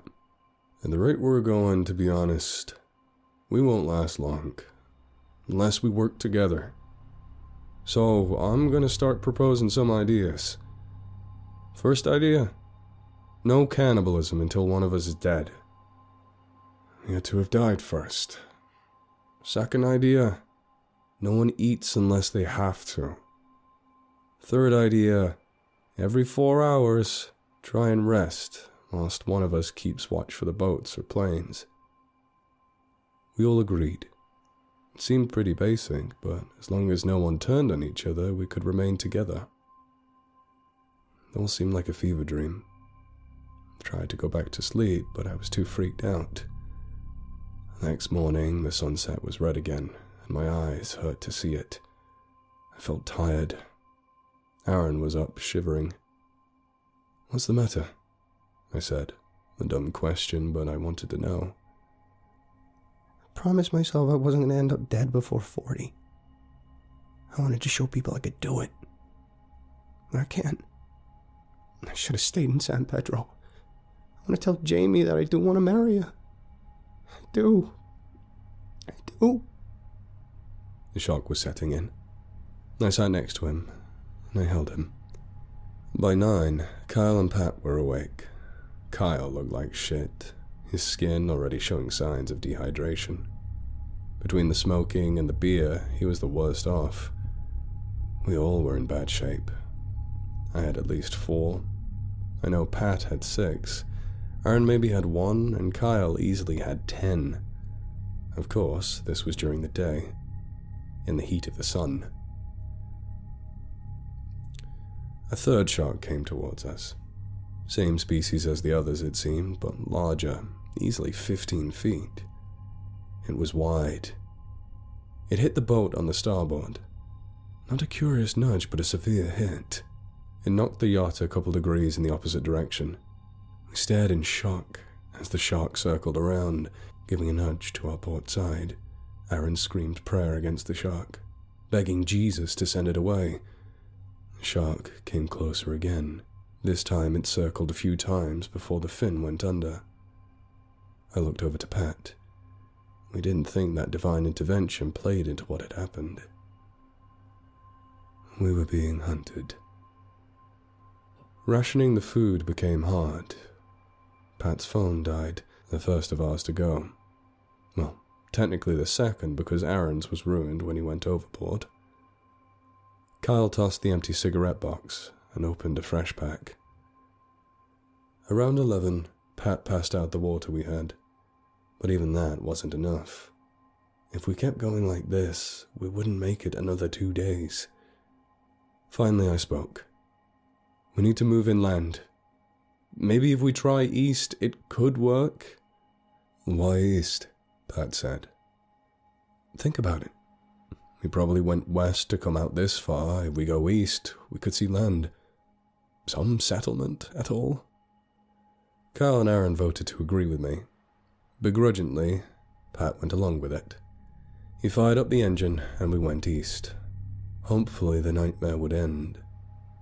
Unfortunately, we had no such luck. For one, the sharks followed us.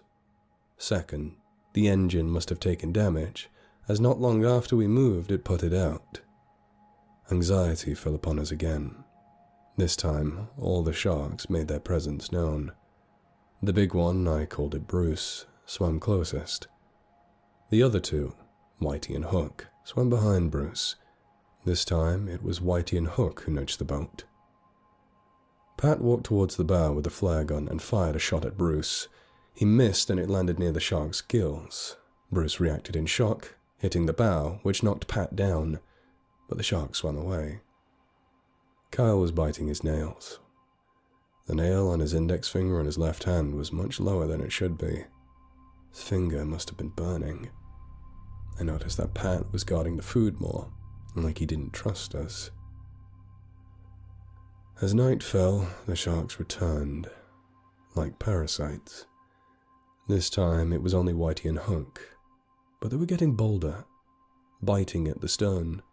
Aaron swung with the fishing rod, but to no avail. He was weak. After 2 strong swings, they came closer in their circles. Cal started jumping on the boat in an attempt to scare them.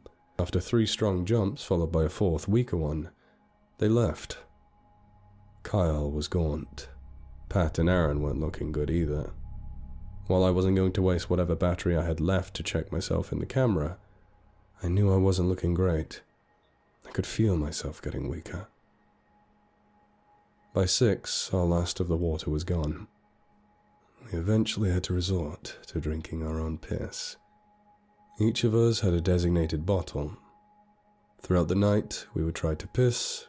When we could, we would drink. Aaron refused, claiming he didn't need to go. At this point, it was getting harder for all of us. By 8, we had eaten all the scraps. I looked at my barely alive friends. I felt myself eyeing up who would die first. Looking at your friends with the idea of cannibalizing them is never pleasant. I had to fight those urges. There was at least one knife on board. At this state, it would be easy to slice one of their throats and dig in. But I couldn't. I would not allow myself to.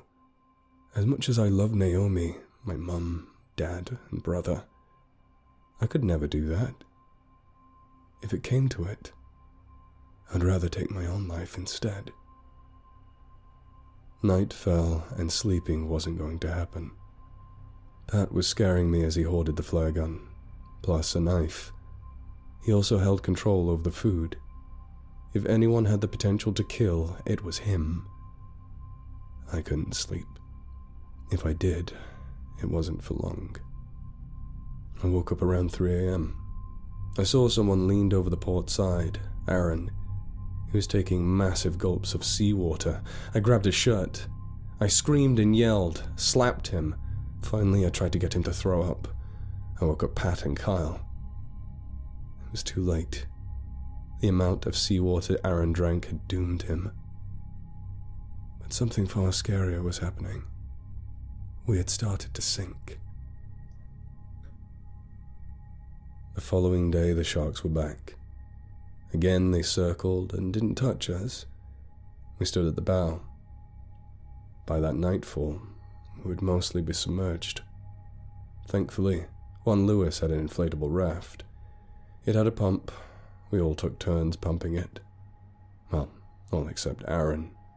He was ranting about God, Moses, Satan, you name it. Pat was getting angered by it. Kyle and I were scared of Pat by now. As we saw the food was getting lower, we assumed it was Pat. The captain's area, or hull, or whatever, was covered in markings. Some were caveman-style drawings, others were phrases. Bait, predator, east, hunger was the drive, driven, Wendigo. At one point, when Pat was pumping, I peed into my bottle and looked over to Kyle and whispered, "I think Pat's gone crazy." He agreed. We worried about what he might do. Kyle suggested we let him work through it. While I was pumping, Pat walked up to the chanting Aaron. "You fucking stole food!" Pat yelled. "5 loaves of bread and 2 fish, Aaron replied. "Fuck you!" I stopped pumping. "The Lord is my shepherd, I shall not want." Before Kyle or I could do anything, Pat took out the knife and stabbed Aaron in the gut. The serrated edge cut through Aaron's dehydrated skin without much resistance. Blood dripped from the blade as Pat pulled sideways. The squishing sound which came from Aaron made my stomach churn. With a healthy couple of pulls, Aaron's intestines dropped to the ground. Aaron, still alive but unable to speak, looked over at us. His eyes bloodshot, fear clouding them. Kyle puked. I couldn't move. Pat removed the knife and then plunged it into Aaron's skull. He looked at us, then back at Aaron's corpse, oogling its guts. I joined Kyle in puking. The noises that Pat made whilst I could never recreate them. He enjoyed the raw meat. Like an animal, he bit and tore. He licked the blood he could. He only ate the organs. Kyle watched in horror, unable to move. I focused on pumping, pushing through the burning on my arms and back. When Pat finished, he pushed what he could of the body into the ocean, and the sharks happily took it with them. With the raft nearly done and almost half the yacht underwater, I curled into the fetal position and waited. Pat was sobbing, begging for mercy to God. I couldn't shake Aaron. All he wanted to do was live, be happy, have a family. Now he was gone. Nothing. What Pat did took away the human part of Aaron. He was meat. And Pat didn't have a soul. I knew it. For the night, the sharks were happy. I woke up, surprised I could sleep at all. The replay of Pat's monstrous actions plagued my dreams. My back was wet and the bow finally touched the water. The raft was ready. I heard banging and looked over, and Kyle was wrestling with Pat. Pat was winning. He was slamming Kyle's head onto the deck, grabbing for his throat. I broke away to see that Bruce was now the only shark circling. I made my decision and moved in. I pushed Pat as hard as I could, but it wasn't enough to knock him overboard. Kyle began hitting him in the face. He grabbed Pat by it and slammed it into the deck, pushing into his eyes. I began to pull Kyle away. "Why?" Kyle asked.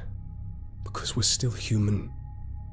Pat looked at us, shame on his face. He took the knife, the one he used on Aaron, and then he handed it to Kyle. He reached into his pants and gave me the flare gun. Pat then closed his eyes, and without another word, let himself be taken by the ocean.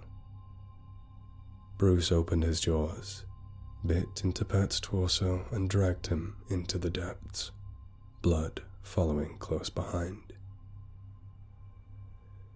Without Aaron and without Pat, we embarked on the raft and went away from the fishing yacht.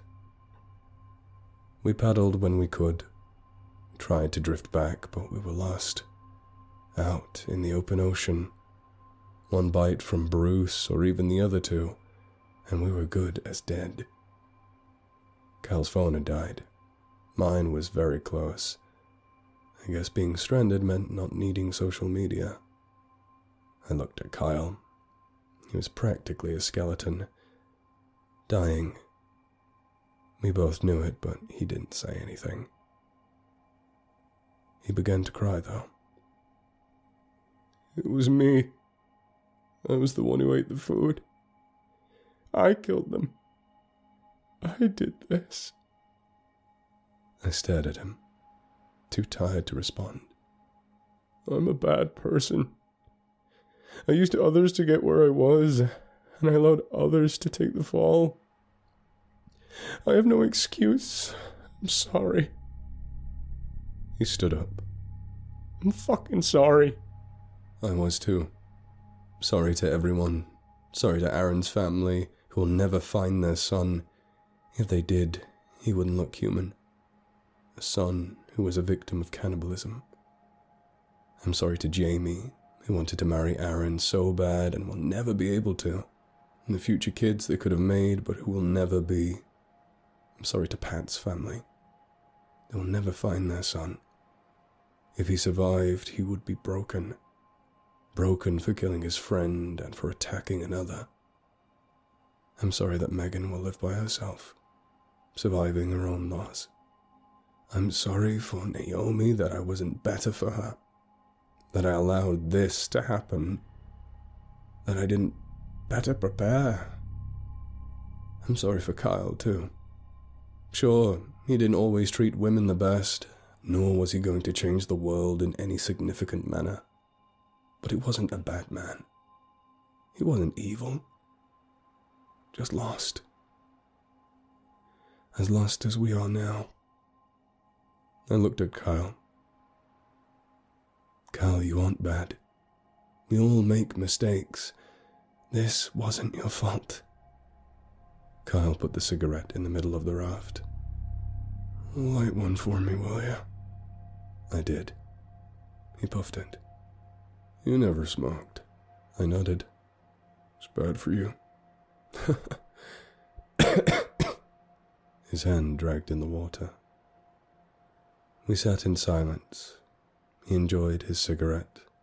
I laid looking at the sun as it beat down on us, going on 4 days. The sun dried our skin out, burned it. A fin broke the surface. It was Hook, Whitey not too far behind. Those bastard sharks never left us alone, did they? No. Should we tell them we don't taste good? I don't think they care. Guess not. Do me a favor. Don't let them get me. He moved his hand into the raft. Course not. Good. The cigarette dangled from Kyle's mouth as he spoke. Growing up, I used to love sharks. Ever think you'd die by them? No. I don't even think they'll get me. Good luck. Thanks. It took a minute to realize that Kyle died just as the sharks appeared. I moved him further in the raft, away from the ocean as far as he could realistically get. The cigarette that dangled blew into it, though, the big fin of Bruce appearing. I reached into Kyle's pocket and grabbed his lighter. I grabbed the damp cigarette box and took one out, lighting it. The sharks started gaining, my phone dying, and I don't know if I'll live to see the outcome. Hell, I don't know if this story will even survive. If it does, Mom, Dad, I tried. I'm sorry, Naomi. I love you. You'll be okay. Scott, take care of yourself, little man. I hope you remember me. I'm sorry to Pat's family. Sorry to Megan. Sorry to Aaron's family. I'm sorry, Jamie. I'm sorry to Kyle's grandparents. He was a good kid. They all were.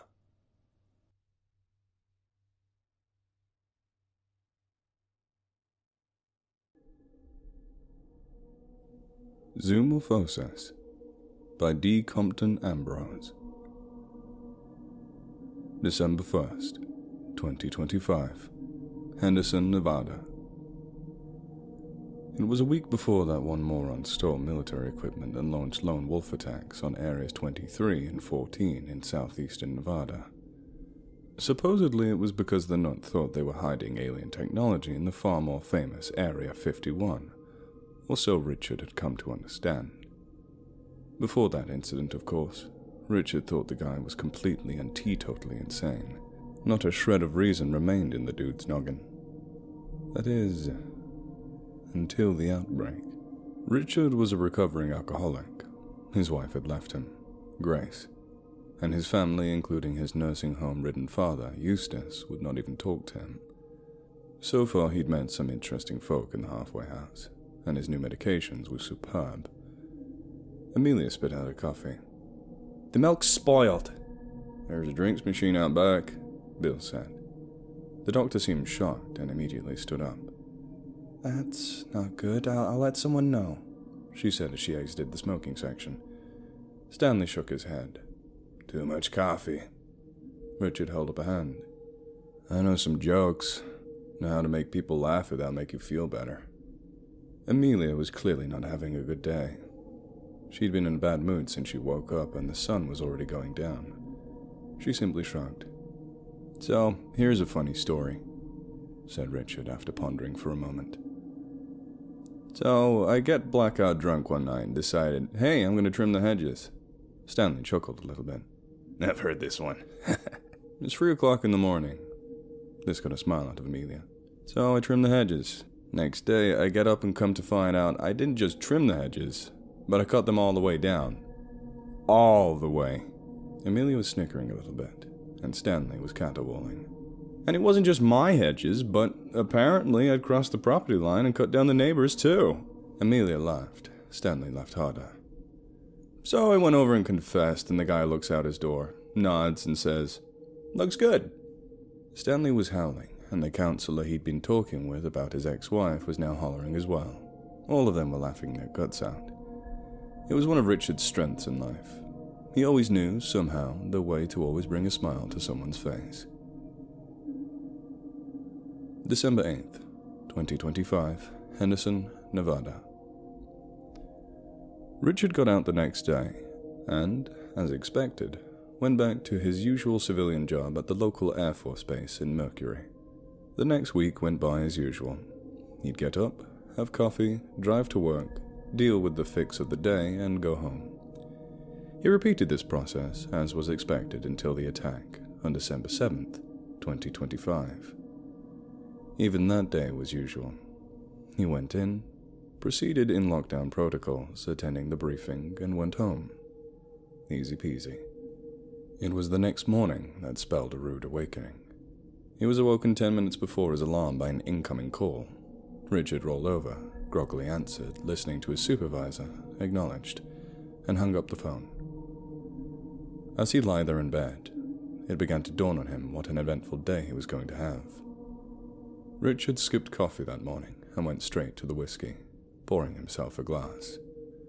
During his first drink, Richard ruminated on the words that had exited the phone earlier. His supervisor had told him that the attack wasn't the real issue, and that several hours earlier they had documented an incident within the Groom Lake substructure. John didn't explain further, and over Richard's second glass, he raked his brain for what it could be.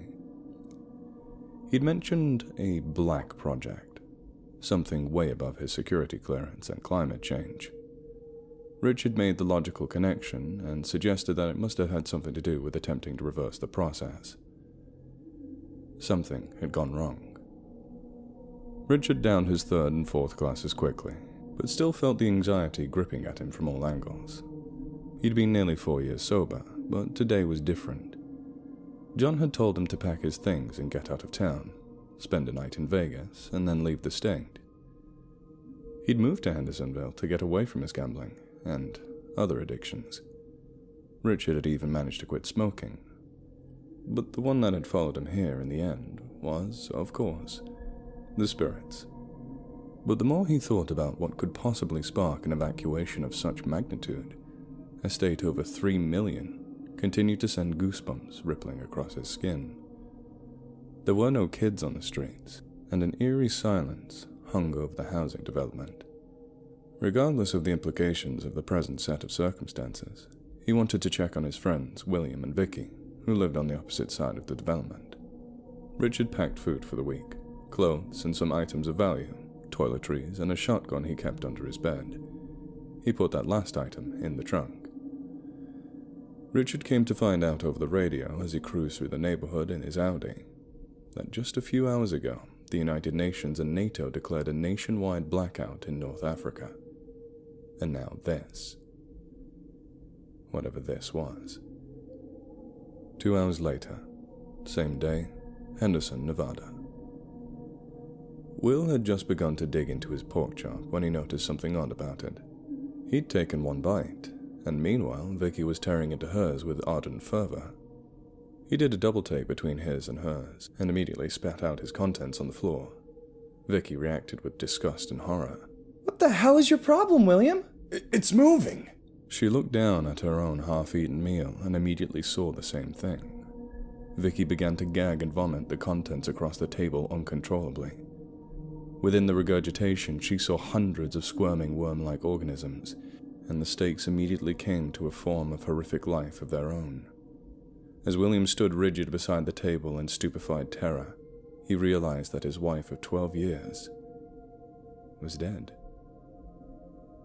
The parasites began to burst from her throat, stomach, ears, and nostrils.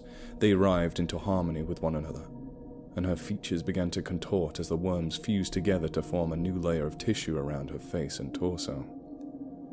Her screams became distorted into squeals and whines, and her face became elongated. Vicky's screeches and wails were soon joined by other inhuman sounds, and Will found himself no longer surrounded by normal, everyday human beings dining out, but pig people.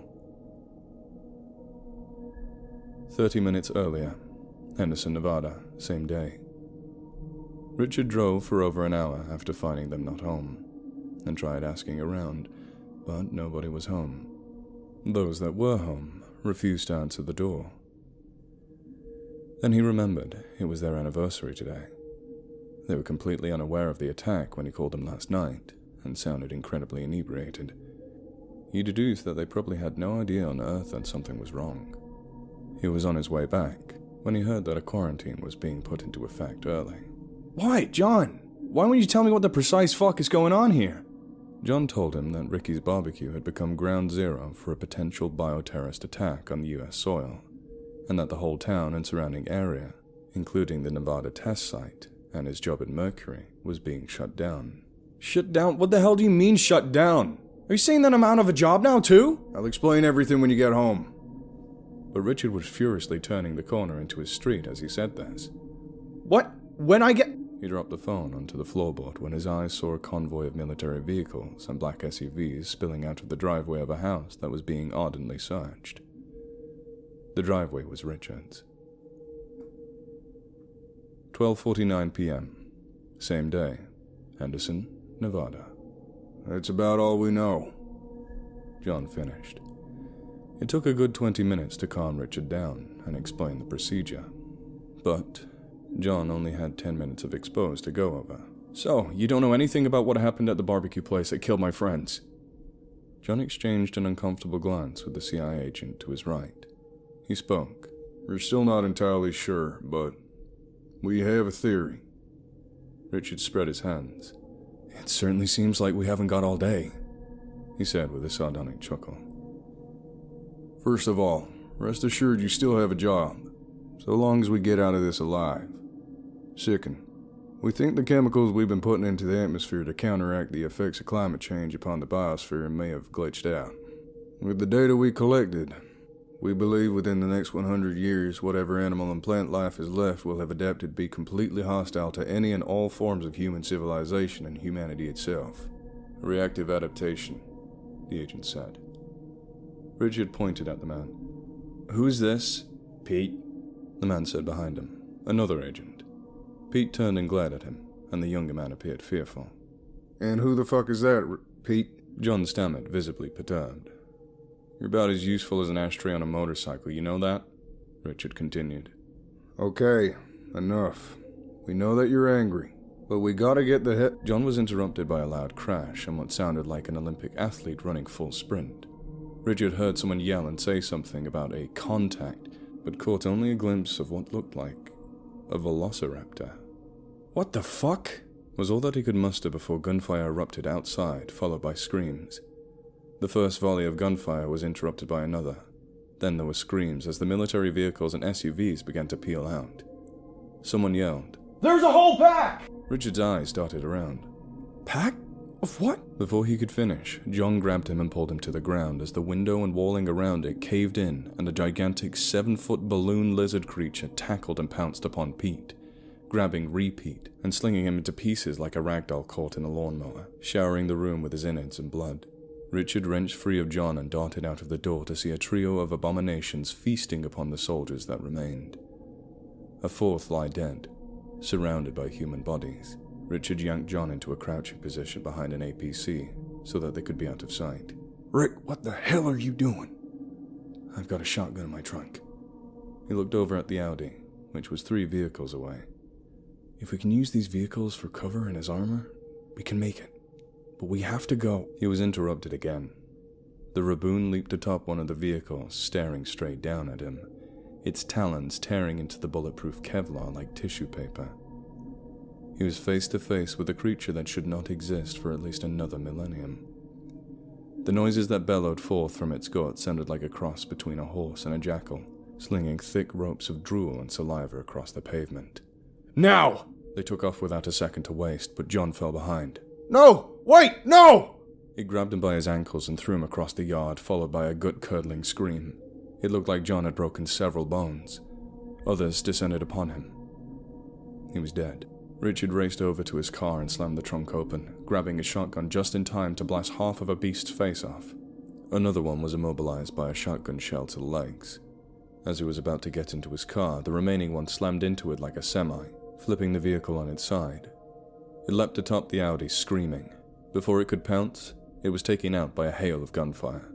Some of the airmen had returned, with an autocannon fixated atop an AFV. The door slid open and Richard was beckoned to get in. He did so without a moment's hesitation.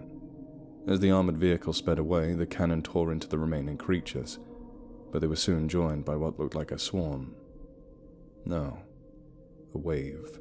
This cannot be happening! One of the soldiers screamed, a ringtone that brought Richard back to his childhood, which he instantly recognized as the theme from Sanford & Son began to play. Private, turn that shit off! Richard was too shaken up to try and lighten the situation. All he could do was hold his knees close to him and try not to hyperventilate. After roughly 20 minutes of driving, one of the soldiers checked on him. I'm Captain Horn, James Horn, he said as Richard looked warily up at him. How are you holding up? Richard sighed and raised his eyebrows, nodding his head. To be completely fucking honest, I haven't had this bad of a Monday since last Monday. Horn chuckled a little bit. That's pretty funny. You good at jokes? Richard gave him an incredibly irate stare. Sorry, I didn't mean... Me and the boys have had a bad one too. I heard that asswipe, said a woman's voice manning the top gun. She descended into the bay briefly to give him the finger. Oh, hi, I'm Angela, she added when she saw Richard sitting there. She then gave her superior 2 middle fingers before returning up top. I'll let that one slide, Corporal, since today is today. Well, next time, that's Captain Asswipe. Richard sighed and said, So, 2 fish are in a tank, and one turns to the other and says, How do you drive this thing? And the airmen laughed their butts off. He could hear the pain in them, though, and could tell that they really needed that. 2:31 p.m., same day, Henderson city limits, Nevada. It had been overcast all day, but over the past 45 minutes or so, the sky had begun to change to a greenish-yellow hue, giving the illusion of it being later than it really was. On top of that, thick orange clouds began to hover over the horizon, and the sun was nowhere to be seen amongst them. What in God's name is going on? Inquired Angela as they unloaded their gear into the facility. Colonel Papio Vulgaris, said Captain Horn, as he sat what looked like a trailer jack in an armful of sheet metal on the ground, before moving over to a cluster of steel beams. That is what we just got done dealing with. Johnson, would you like to grab the sheet metal and bring it back over to South Lock? Colonel... what? Raboons, or raptor baboons. Makes sense, yeah? Richard shook his head. No, none of this makes any damn sense, he said as he proceeded to gather an arm of equipment to carry over.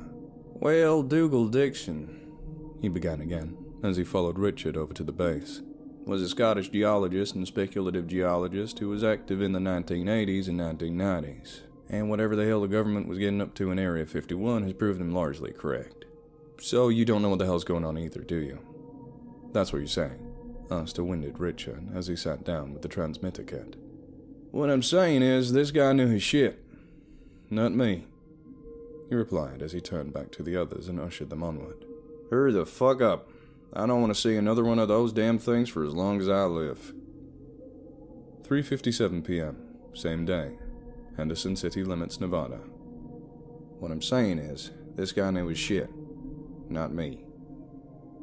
The words echoed in his head as Richard followed the motley crew into the bowels of the unlit, dilapidated base.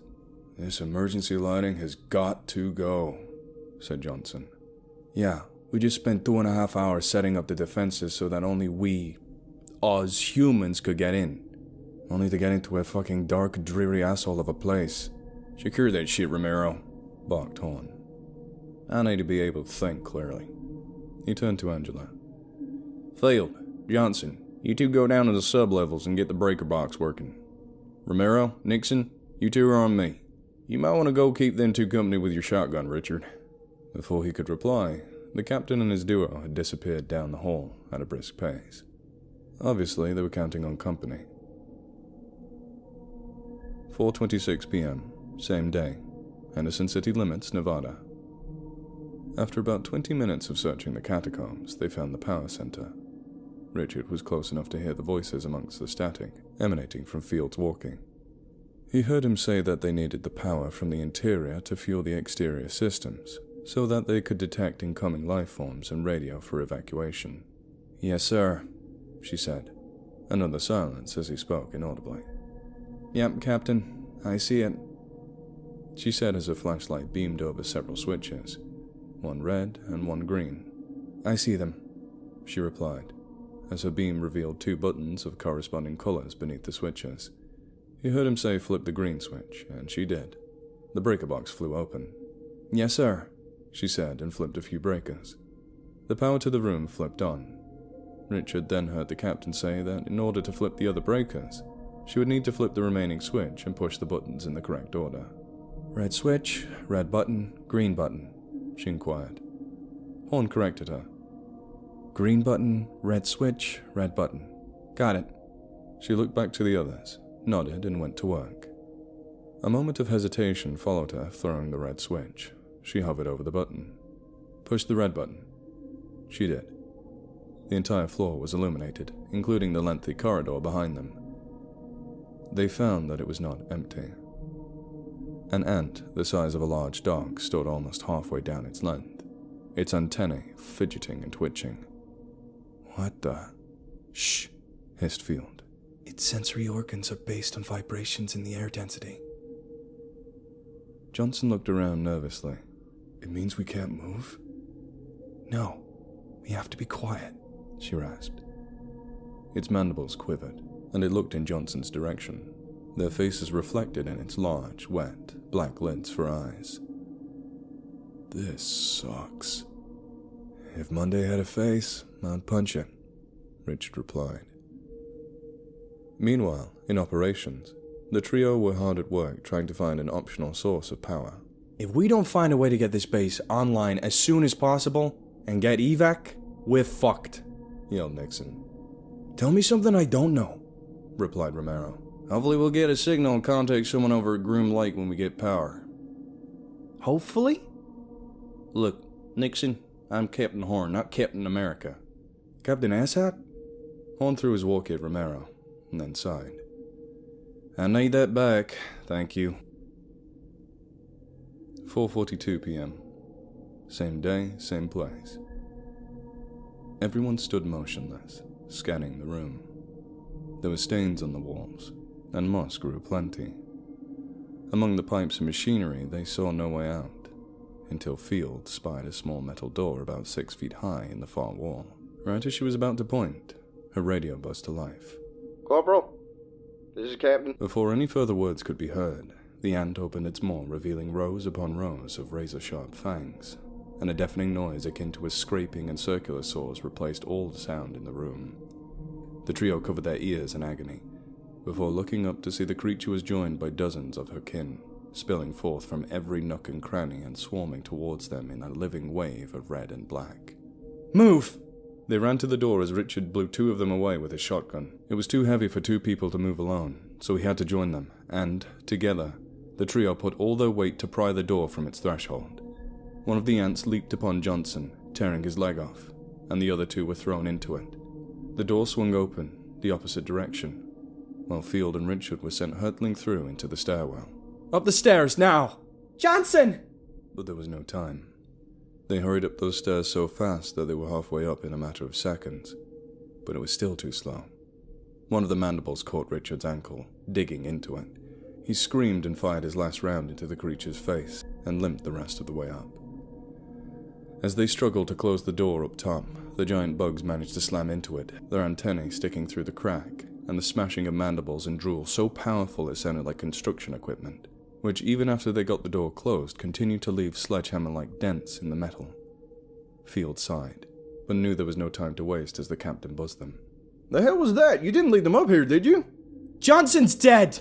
Screamed Field, getting in his face, and then shoving past him to sit behind the desk and bury her head in her hands. We still don't have power. Not all the breaker switches were thrown, said Richard. We still have this, said Nixon, bringing up a portable laptop. It displayed a 3-dimensional layout of the base. Looks like there was an ant colony beneath us before the outbreak. They grew in size and burrowed beneath us up into the lower floors. There were signs and grunts of exasperation and disapproval. But, he continued, here's the good news. You got all the breakers we needed, but the final switch and button is somewhere in here, looks like. He trailed off, as his eyes settled upon the chair which Field sat in. She looked up at him from her hands. What? Look under your chair. Feel under it, said Romero. She shrugged and did so. Oh. A few seconds later, the room was illuminated in light. The small green glow of the computer screen was replaced by a large display dominating the back wall. On it was a layout of the base and the ant colony beneath it. However, in the center of it all was a large elongated signature, several floors beneath the power center. What the fuck?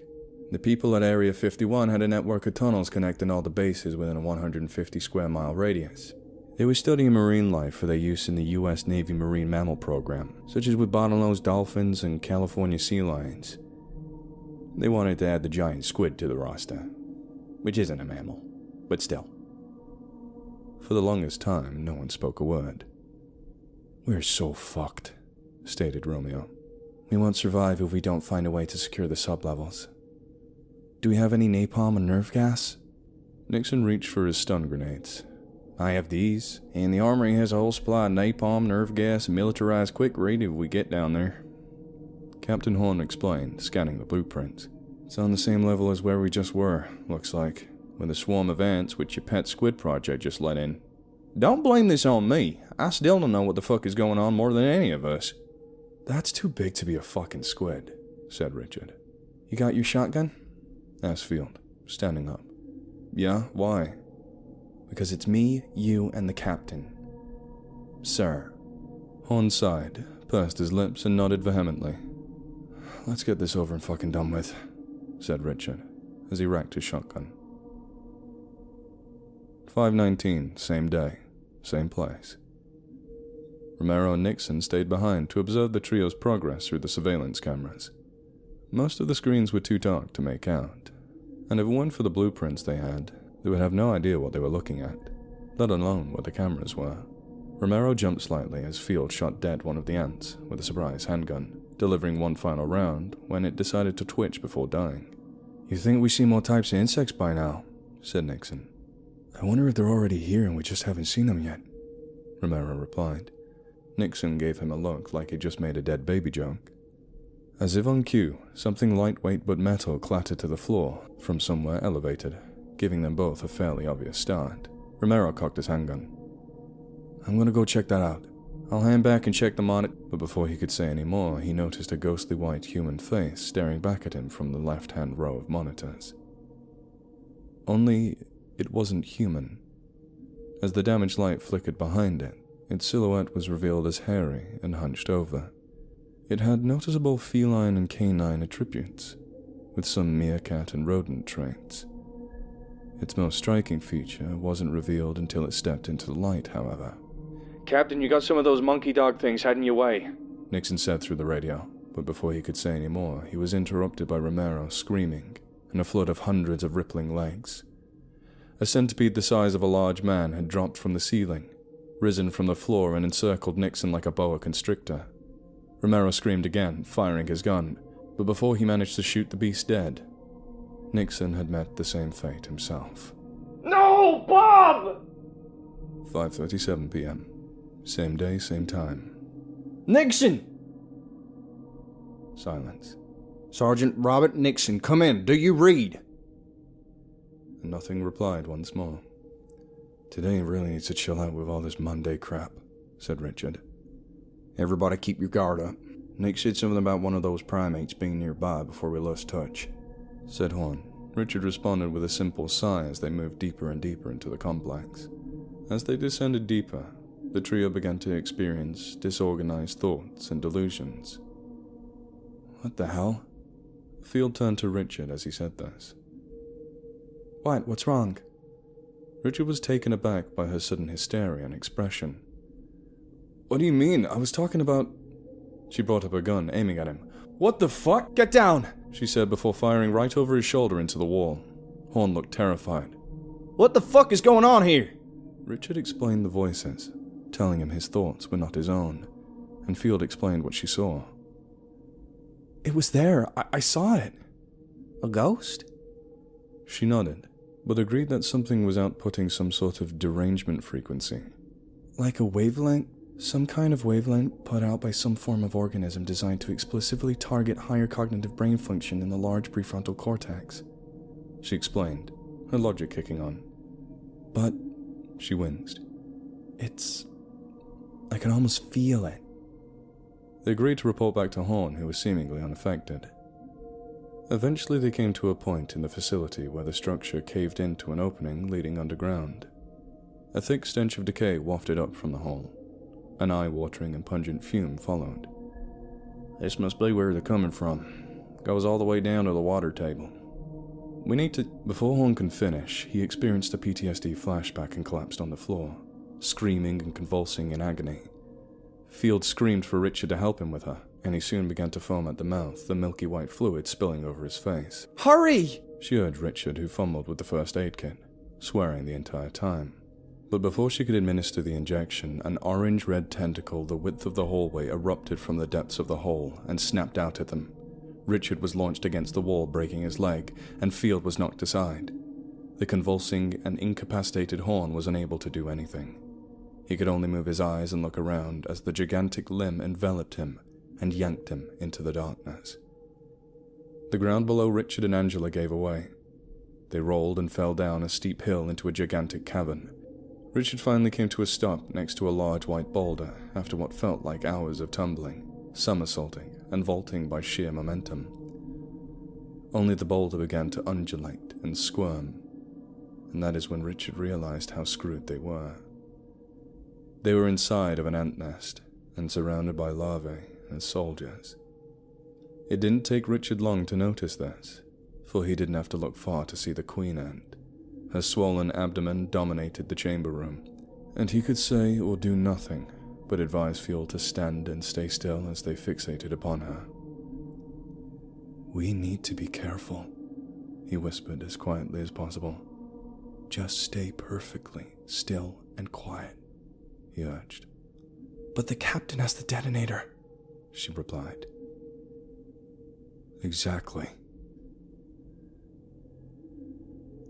The tentacles enveloped his incapacitated body as they brought Horn closer and closer to the snapping, drooling, hungry beak of the land squid, he came to call it.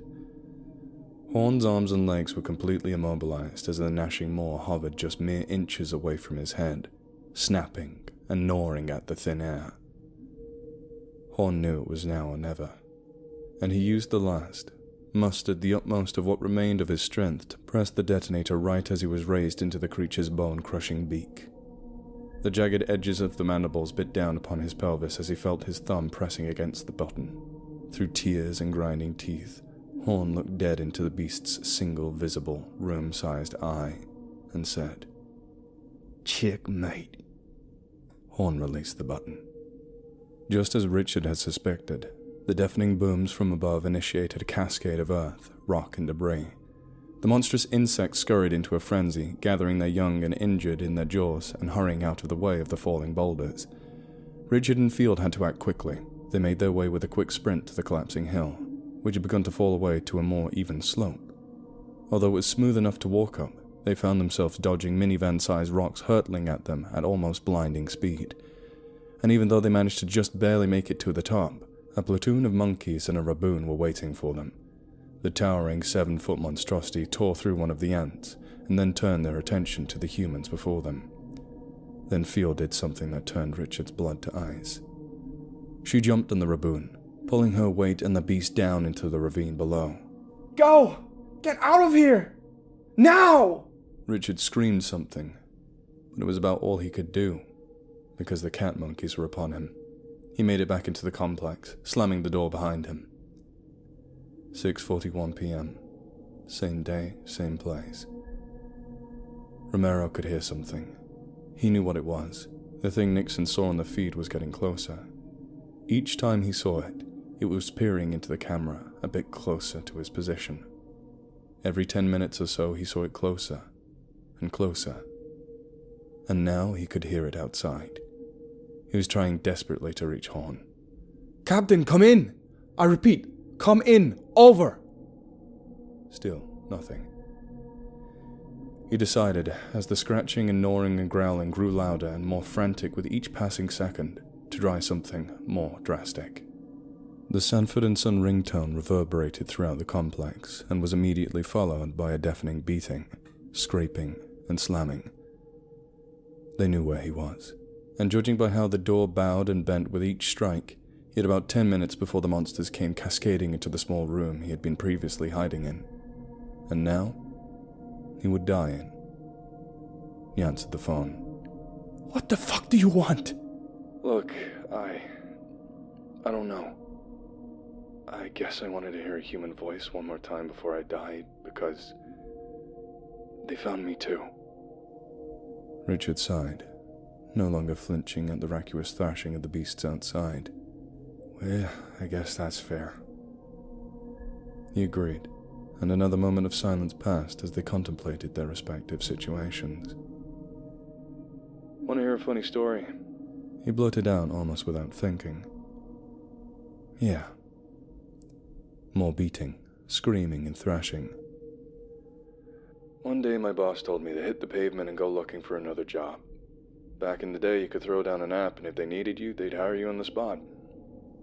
Slamming, howling, scratching. Well, day one of the job search, I got on a bus and come to find out a woman had pissed on the seat. Beating. When I told the employer, he said, Tearing. well, The door gave way. The monsters came in. at least she didn't shit on it.